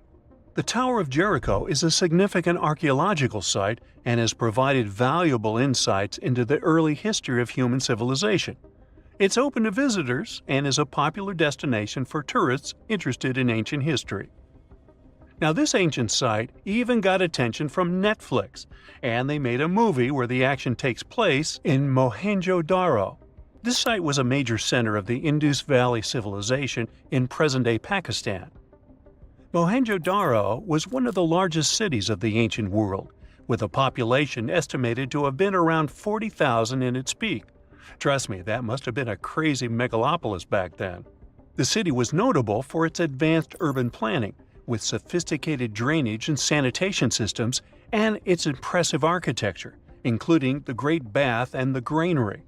Mohenjo-Daro was abandoned around 1900 BCE, and its ruins were only rediscovered in the 1920s. Today, it is a UNESCO World Heritage Site and an important archaeological site for the study of ancient South Asian civilization. We're heading to a teeny-tiny country that has quite an impressive history. Welcome to Malta. The Xigantia Temples are a Neolithic site located on the Mediterranean island of Gozo. They're probably one of the oldest freestanding structures in the world, dating back to around 3600 to 3200 BCE. The temples consist of two megalithic structures, each with multiple rooms and altars. The name Xigantia means giant tower in Maltese, as people believe that only giants could have built such massive structures. The temples are believed to have been used for religious purposes and are considered to be an important example of prehistoric architecture. They were added to the UNESCO World Heritage List in 1980. Well, you must be pretty tired, but there's one more place we gotta visit today. Our plane is already landing in Armenia, and we're here to see the Temple of Garni. Look, this one is well preserved. This temple dates back to the 1st century CE. It was built by King Herodotus I as a dedication to the sun deity Mir. Sadly, the temple was destroyed in the 17th century during an earthquake, which is quite a common thing for this area, but it was later reconstructed in the 20th century. Today, it's a popular tourist attraction and is also listed as a UNESCO World Heritage Site. Listen to this. Neanderthal fiber technology. Nope, I'm not joking. The concept is real. In 2020, a team of scientists published a paper that redefined the way we saw our closest ancestors. A find in France changed archaeology forever, and it wasn't the first time something like this had happened. But let me start from the beginning. Neanderthals. For a long time, they fit the image of the typical cavemen. If you are now thinking of someone like Fred Flintstone, you wouldn't be much wrong. What was the reason behind this stereotype? When did we start believing that Neanderthals were not the brightest tools in the shed of evolution? In comes William King, a 19th century British geologist. He was the man who named the Neanderthals. Based on the bones King found, the scientist declared the species not intelligent, and this image stuck with the Neanderthals for centuries to come. But a piece of string, just a quarter of an inch long, changed everything. A small, dry river valley, Abri du Maras, was the place of the great find. Archaeologists unearthed a cord fragment next to a stone tool. Such twisted fibers could have been used for everything from making clothes to fishing nets. In prehistory, this was some advanced tech, and the Neanderthals seem to have mastered it. Scientists already knew that these early humans made tar from birch bark, and that they produced shell beads. There's even evidence of Neanderthal art. They were definitely not primitive. The string section and similar finds are changing the way we perceive our ancestors. The world of archaeology is constantly changing. Take the pyramids in Egypt, for example. Turns out, they weren't really built by an army of people who the pharaoh made work until they passed out. Herodotus, the famous Greek historian, was the man who started the confusion. He claimed, in 500 BCE, that 100,000 men took part in the construction of the Great Pyramid in Giza. He made no mention of who they were and why they were building the pyramids. That's how the myth started. Huge stone slabs pulled by humans, driven by a foreman with a whip. But Egyptologists would beg to differ. Those are the scientists who study ancient Egypt's culture. Fairly recently, they uncovered a workers' village that told a different tale. Yes, there was evidence of hard work on the workers' bones, but the construction industry is demanding even today. It took almost 6 years for 12,000 workers to complete the world's tallest building, Burj Khalifa. Back in Egypt, 3 times more workers finished the Great Pyramid in around 2 decades. An impressive feat of ancient engineering, wouldn't you agree? Superiors looked well after the Egyptians who built the pyramids. Their diet was rich in protein. They had medical care and they got paid properly. In fact, they lived better than the non-working population. And they lived with their families near the construction site. Archaeologists know all this because they unearthed bakeries and dormitories with bread jars and other goodies. Looks like the pharaohs were okay employers after all, and the job market wasn't that terrible.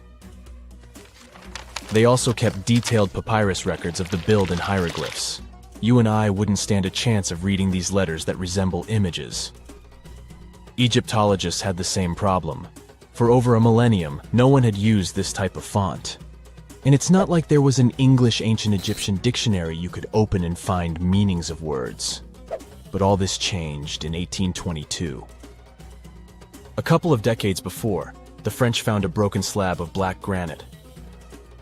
The stone contained one text in 3 scripts: Ancient Greek, Egyptian hieroglyphs, and Demotic. The last one was also the Egyptian language, but in a simplified script. Scientists dated it back to 196 BCE. The content is a religious proclamation.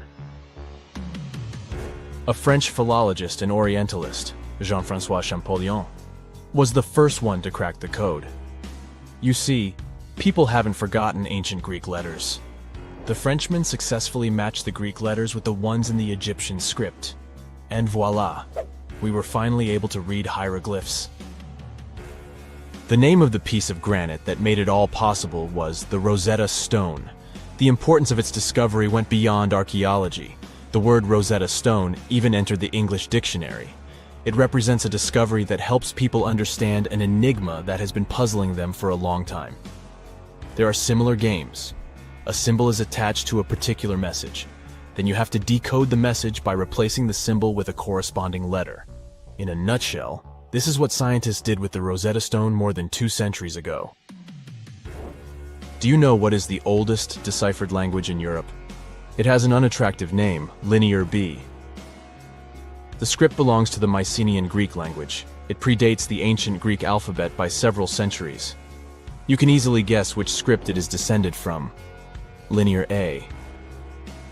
The people from Crete used Linear B more than 1,000 years ago. During the Late Bronze Age, the Greek civilization that used the script vanished. There was no one who could read Linear B, and more importantly, no one knew it existed in the first place. This was about to change during the first years of the 20th century. A British archaeologist by the name of Sir Arthur Evans excavated a vast palace complex at Knossos, Crete, Greece. This was the center of the Minoan culture that created the enigmatic script. The palace boasted some 1,300 rooms.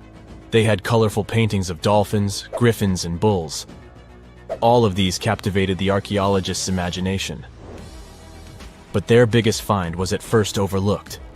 Thousands of slabs of baked clay. The fire that brought down the palace helped preserve the tablets. It was impossible to read the slabs, though. They were written in an unknown language. The scientific community had to wait for another half a century before Michael Ventris cracked the code. He was an English architect and cryptographer.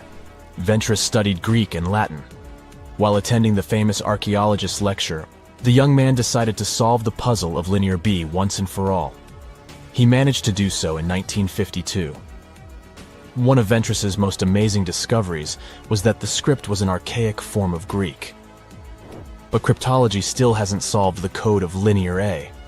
This writing system will remain a mystery until a motivated young person like Michael Ventris comes along. They wouldn't have to be a professional archaeologist. Basil Brown certainly wasn't. Yet in 1939 he discovered the richest early medieval tomb in Europe. This happened in Sutton Hoo in the southeast of England. This wasn't an ordinary tomb made out of stone. It was a full-size ship, 3 times as long as a London double-decker bus. And that's not all. Apart from its main purpose, the ship was full of riches. Deluxe hanging bowls, feasting vessels, gold and dress accessories, and luxurious textiles were just some of the treasures found. Archaeologists were also amazed by the silverware from distant Byzantium. You probably know this city as Istanbul, Turkey. Even in our age, it's several days' drive from Sutton Hoo. Just imagine how much time and money it cost to import a silver plate in the 7th century. That's when the ship went down, according to archaeologists. The English couldn't have done it. At that time, there was no England. The people living in the British Isles at the time were the Anglo-Saxons. Perhaps the ship from the grassy mounds in Suffolk belonged to one of their kings? We will never know. The local acidic soil did away with any possible evidence, or no one laid there in the first place. It could have been a cenotaph, which is a monument constructed to honor an important person. The archaeologists still don't have a definite answer. But what they have found at Sutton Hoo shed light on the Dark Ages. Before the discovery of the ship, they knew little about what had been going on in Britain after the Romans left. Now, the image of the early Anglo-Saxon society was much clearer. Perhaps the English soil will be the site of the next great breakthrough in archaeology. The Great Pyramid was created as the final resting place of ancient Egyptian monarch Khufu. According to legend, French leader Napoleon entered the Great Pyramid and came back out looking shaken and super pale. He never revealed what he saw inside, but whatever it was is said to have affected him for the rest of his life. When Napoleon entered the pyramid, he would have walked through a super tight and ascending passageway. He'd then go through another passageway, known as the Great Chamber.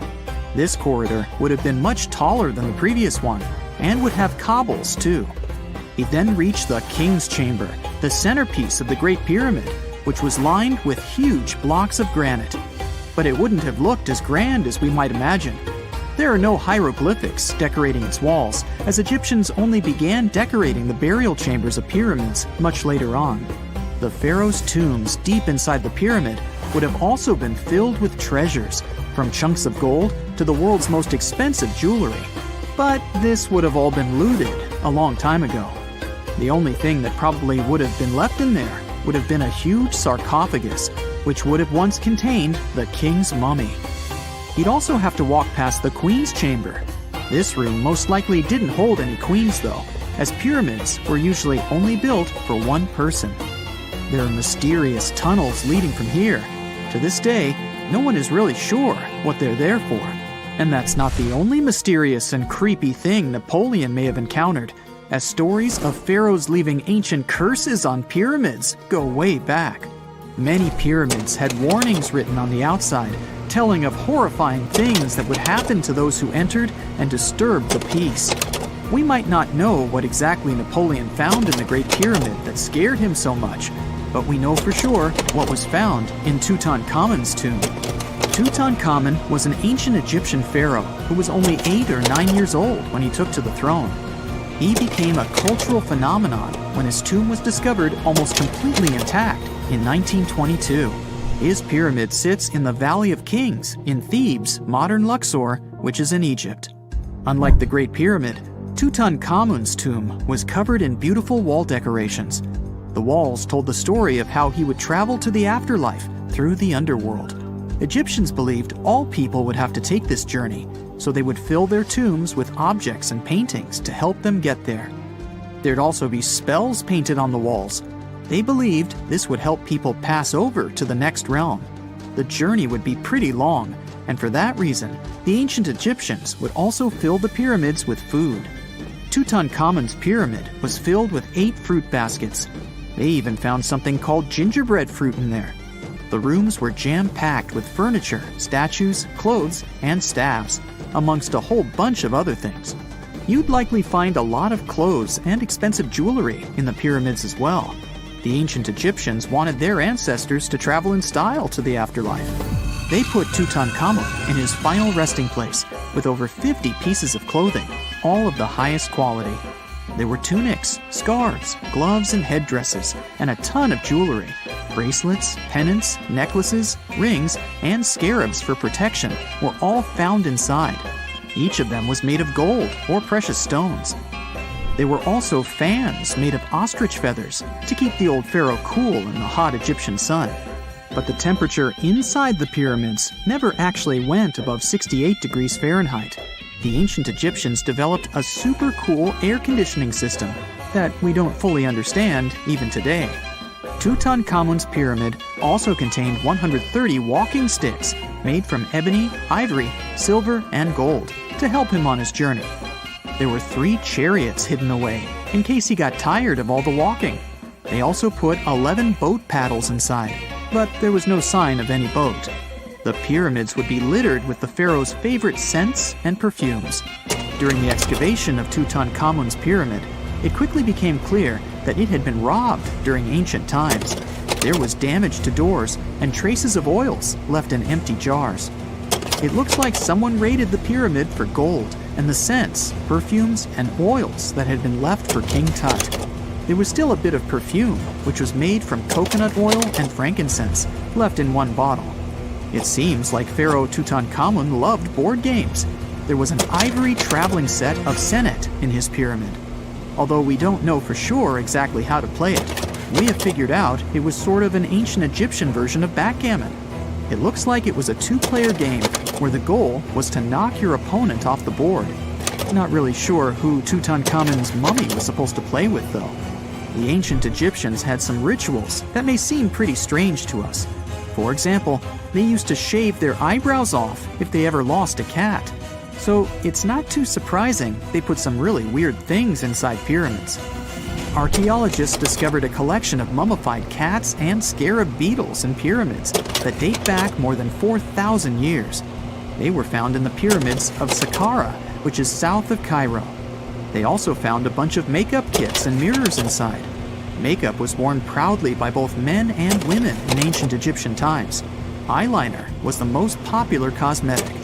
The Rosetta Stone was one of the best discoveries ever made in pyramids. It was found by our man Napoleon Bonaparte and his team. It's a black granite rock that dates back to 196 BCE. It's transcribed in Greek, Demotic, and hieroglyphic. When it was translated in 1822, we got the key to understanding ancient Egyptian hieroglyphics for the very first time. The discovery of Queen Hatshepsut's mummy in 1903 changed our understanding of the Egyptians forever. After she had passed away, her successor, Thutmose III, removed most of the evidence of her reign, so we basically knew nothing about Egypt's first great female leader. She's now gone on to become one of the few and most famous female pharaohs of Egypt. Pharaoh Khufu even had a fully fledged boat in his pyramid. Archaeologists uncovered more than 1,200 pieces of a giant boat near the Great Pyramid at Giza. They reassembled the boat, and it's a whopping 144 feet long. It's most likely a solar boat, which was designed to carry the resurrected king with the deity Ra. Fun fact, the Pyramid of Giza is the last remaining of the 7 wonders of the ancient world. The other 6 are the Hanging Gardens, the Colossus, the Temple of Artemis, the Mausoleum, the Lighthouse, and the Statue of Zeus. This pyramid was also the world's tallest man-made structure for 3,800 years, and it's the biggest pyramid in Egypt. It took a staggering 2.3 million blocks of limestone, and some weighed as much as 80 tons. It took an incredible 100,000 laborers and a whopping 23 years to build. Its original height was a mega 480 feet. In 2017, archaeologists discovered something weird about Egypt's Great Pyramid. There's a hidden void that's at least 100 feet long, and no one really knows why it's there or what's actually inside it. The weird void is the first inner structure discovered within the 4,500-year-old pyramid since the 1800s. Scientists used cosmic rays to detect the massive hole, but are still no closer today to finding out what's inside. The ancient Egyptians took a lot of care building the pyramids, and everything was strategically placed and structurally sound, so it's super unlikely that this hole is due to blocks falling over time. Loads of pyramids also contain small model figurines called ushabti. These represented attendants. They believed they would come to life to serve the pharaohs in the afterlife. But it's amazing that all this stuff actually fit inside. There isn't actually a huge amount of space inside the structures. It's mostly just rock. In the late 17th and early 18th centuries, Europe was infested by vampires. The situation got so wild that authorities stepped in, and even military officers investigated these creepy cases. And their conclusion was clear. Yep, vampires are definitely real.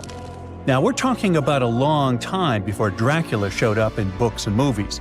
Back then, people genuinely believed those who had passed could rise and drain the living of their blood.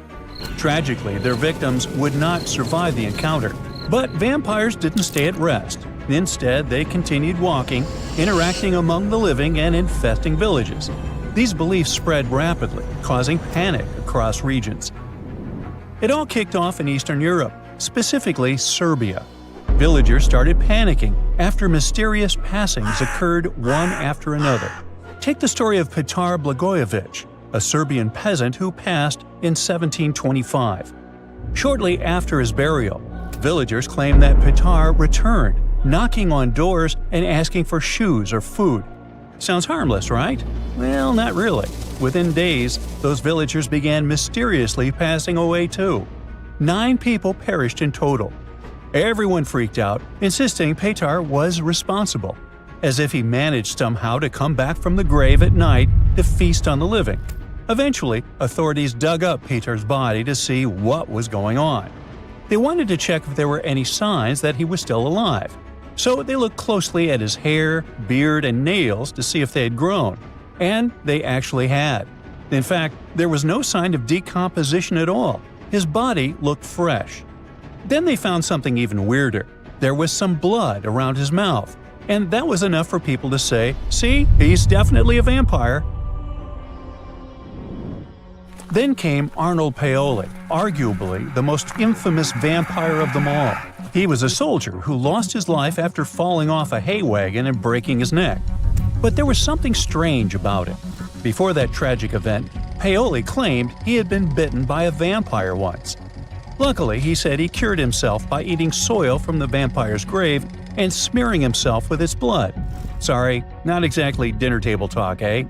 But hey, if he was cured, no one had anything to worry about after he was gone, right? Well, not exactly. Within a month after Paoli was buried, 4 people said they were being tormented by him. And not long after that, they were gone too. 10 days after Paoli was buried, the villagers dug him up, just to be sure everything was, well, normal. And this is where things got eerie. His body hadn't decomposed. His hair, nails, and beard had all grown longer, and fresh blood was dripping from his mouth. Remind you of someone? Yep, our guy Peter. But in Paoli's case, it was more disturbing. The blood wasn't just coming from his mouth. It was pouring from his eyes, nose, and ears. His shirt, his coffin, everything was completely soaked in red. Now, terrified, the villagers drove a stake through his heart and burned his body. Oh, and they also dug up the 4 people they believe he had targeted just to be safe. They went through the same process with them just to make sure none of them would return as vampires. Hey, who knows? But their vampire nightmare didn't stop there. A few years later, in the winter of 1731, a new epidemic occurred. 13 people passed within several weeks. Eventually, even local authorities stepped in, sending official investigators to calm things down. Their reports, incredibly, concluded that the vampire attacks were real, at least according to witnesses. That official validation changed everything. It kicked off a wave of vampire hysteria all across Europe. But why was everyone so quick to believe those who had passed away were coming back? One big reason was how little people understood health problems at the time. Bodies that appeared fresh or swollen after burial, blood around mouths, or even fingernails and hair seemingly growing, these natural post-mortem changes were mistaken for supernatural signs. Another thing villagers misunderstood was decomposition itself. Natural gases cause bodies to bloat, making them look as if they had recently been active. This terrifying image reinforced local beliefs that these people weren't at rest, but instead returning to cause harm.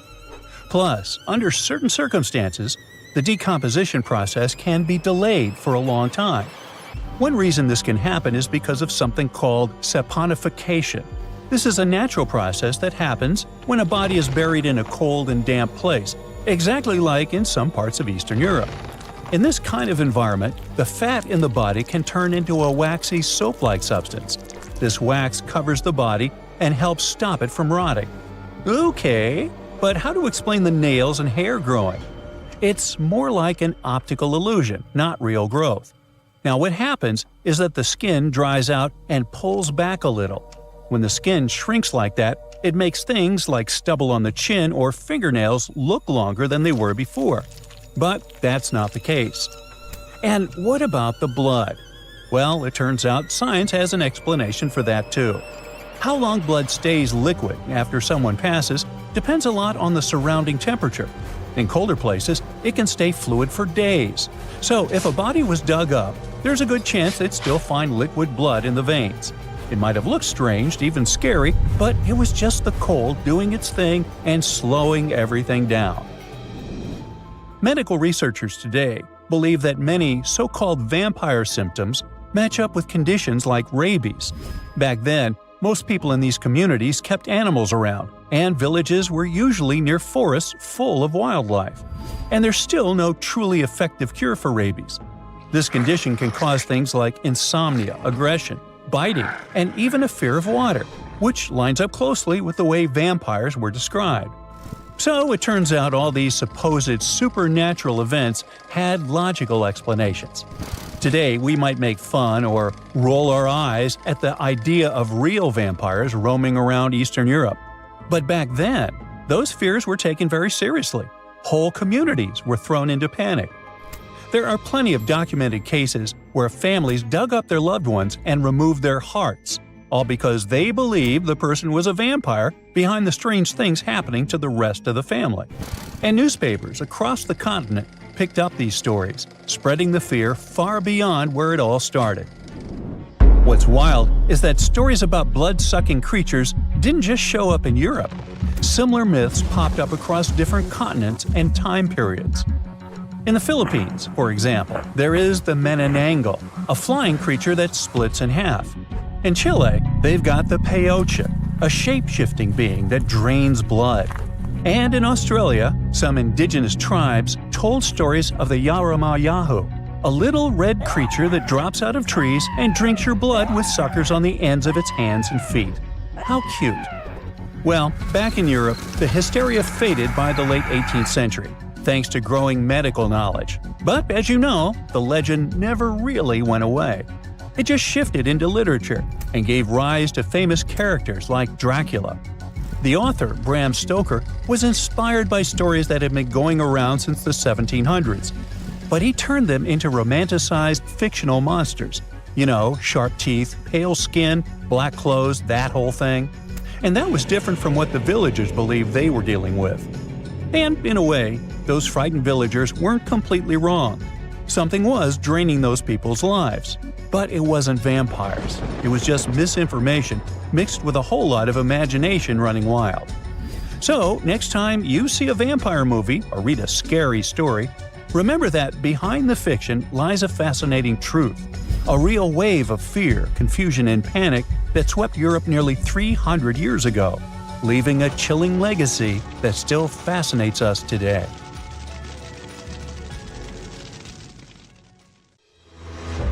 So, let's consider velociraptors as pets.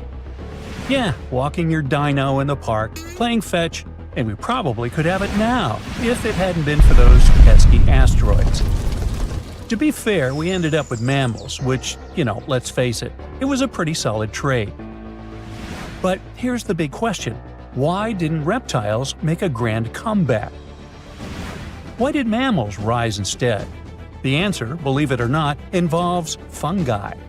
Yup, the same stuff that gives you athlete's foot and ruins your leftovers also wiped out dinosaurs. Welcome to the weirdest twist in extinction history. It all started with a very bad day 66 million years ago, when a 9-mile-wide asteroid crash-landed in what's now Mexico. The space rock was moving so fast that it vaporized on impact, punching out a crater 10 times its own size. Now, if you remember anything from your physics class, and no judgment if you don't, high speed means high energy. And that energy turned into a blast wave and heat so intense it could have cooked anything in the area instantly. And it didn't stop there. Tiny molten rock beads rained down globally, generating radiation equivalent to 20 million megatons. Forests caught fire, wildfires raged across continents, and the sky filled with soot and sulfuric acid. Earth turned into a planetary air fryer. Then came the blackout. With all that debris in the atmosphere, half of the sunlight couldn't reach the surface, making sea surface temperature drop by 13 degrees Fahrenheit. Within just a few weeks, the planet entered a literal impact winter. There was no sunlight for at least 2 years, and Earth experienced a 15-year-long climate collapse while the dust slowly cleared. 75% of all animal species completely disappeared. Those that survived the initial blast faced tsunamis, starvation, and the collapse of entire food chains. If you were a big animal, say over 55 pounds, your chances were basically zero. And if you were a plant, forget about it. No sunlight means no photosynthesis. And that means no plankton, no trees, no grass, and eventually no herbivores, which means no carnivores either. It was a domino effect straight into extinction. The Earth became a cold, dark graveyard. But there was one organism that looked around and said, yeah, this is perfect. And it was fungi. Now, fungi thrive in moist, dark, and decaying environments. Like a world blanketed in ash full of dead trees and rotting animals. With no sunlight and plummeting temperatures, fungi had a once-in-a-lifetime chance to take over. And they did. Fossil records show widespread fungal contamination in the period after the impact. It was a global fungal bloom, like the moldy icing on an apocalyptic cake. Now, this was great news for fungi, but terrible news for reptiles. See, fungi aren't just harmless mushrooms. Many are pathogens, and they love cold-blooded creatures. Reptiles, including some of the dinosaurs that survived, were ectothermic. This means that they relied on external heat sources to warm their bodies. In a normal situation, a nice sunny rock would do the trick. Bask in the sun, raise your internal temperature, and fight off infections. It's like an induced fever, because, unlike mammals, like me, their bodies don't do it for them. And yes, I'm a mammal too. But, there was no sun, remember? And a cold reptile is a sluggish reptile. Their metabolism slows down, which might sound like a good thing, because it means they can survive on less food and oxygen. But in this new hostile world, it was a disaster. They had less energy to move, less energy to hunt, and couldn't even digest food properly. Their bodies were colder, weaker, and easier for fungi to invade. Reptile reproduction was hit hard too. Most reptiles lay eggs, which are usually buried in the soil or left in hidden nests. But with the soil now damp, cold, and riddled with fungal spores, those eggs became easy targets. Spores penetrated the thin egg shells, destroying the embryos before they could hatch. So not only were adult reptiles struggling to fight infections, but their future generations were being wiped out in the nest. This vulnerability isn't just ancient history. We still see reptiles and amphibians struggling with fungi today. There's a type of fungi, hey, you try to pronounce this, that decimated frog populations. And reptiles in colder or poorly maintained environments have to deal with fungal skin infections. Which brings us to the protagonists of the era, mammals. At the time of the impact, mammals were tiny scrappy creatures about the size of a rat. But they had a secret weapon, actually several. First off, mammals are warm-blooded, something scientists call endothermic. They produce their own body heat, and that alone gives them a major edge, because most fungi can't tolerate temperatures above 98.6 Fahrenheit. So, while reptiles were freezing and being turned into fungal buffets, mammals were literally too hot to handle.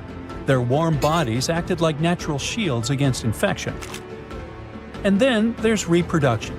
Mammals carry their young inside their bodies. This means that their developing babies were safe and warm, insulated from the hostile external environment, instead of being exposed to the unfriendly world, protected just by a fragile shell. No eggs? No problem. Their metabolism was another secret weapon. Their fast-burning energy systems let them move more, hunt more, and eat more. And because they were small, they didn't need a lot of food. And here's the cool part. Mammals probably ate fungi. Yep, the same organisms ruining the lives of reptiles. And this fungal diet might have helped them boost their immune systems, giving them an evolutionary edge. Over generations, this resistance was passed down, which explains why fungal infections mostly give us an annoying rash, but still wreaks havoc among reptiles. Of course, not all dinos were cold-blooded. In fact, some massive creatures, like the T-Rex, were warm-blooded. But, warm-blooded or not, their size worked against them. You know, giants need giant meals, and in the post-impact world, those meals didn't exist. Being warm-blooded helps, sure, but not when you're too big to feed. Small dinosaurs, however, were a different story. Some survived, and we call them birds. Their small size meant they were lighter and needed less food, and their feathers helped with insulation. Being able to fly was also a flex, since they could reach food in higher places. Their beaks and guts were adapted for flexible diets, and bigger dinos were definitely picky eaters. Evolution did its thing, and the line between birds and dinos blurred forever. The same survival playbook worked for mammals. Small size? Check. Safe reproduction? Check. Versatile diets? Double check. While the rest of the world was on pause, mammals scurried through the underbrush, dodging disaster and waiting for the dust to settle. And then it did. The sun eventually came back. Plants started growing again. Life rebooted. But this time, the stage was different, with big reptiles mostly gone. No more towering predators, no more thundering herds of horned beasts. Mammals had room to stretch, and they did. They grew fast, but not too fast. Mammals never got dinosaur-sized, and that's not a coincidence. Large herbivores today, like elephants, have it easy since their food doesn't run away from them. But large predators are rare for a good reason. Hunting is hard. Your prey sees you coming, so you can't be a big, tall dummy running around. Besides, you need energy to chase, stamina to fight, and a metabolism to match. And you know how that worked out for dinos. Not to mention, mammal bones aren't built like dinosaur bones. The latter had hollow structures, even air sacs, to support their size. But if you stack too much weight on a mammal's bone, it'll snap. Nature has limits, and mammals have learned to work within them. So, when the light returned, reptiles were fewer and more fragile, clinging to the edges of ecosystems. Mammals, on the other hand, were everywhere. Before the asteroid, dinosaurs kept mammals small, and mammals, well, they didn't get much say about that. But now, with the giants gone, mammals could finally level up. And fungi? Well, they stuck around too. But mammals had already passed the ultimate test and came out on top. Thanks to their body heat, internal babies, flexible diets, and a little help from some deadly mushrooms, mammals inherited Earth. So yeah, no pet velociraptor. But maybe that's okay. You got a cat, right? Close enough. Actually, I think dogs are better. How do you feel?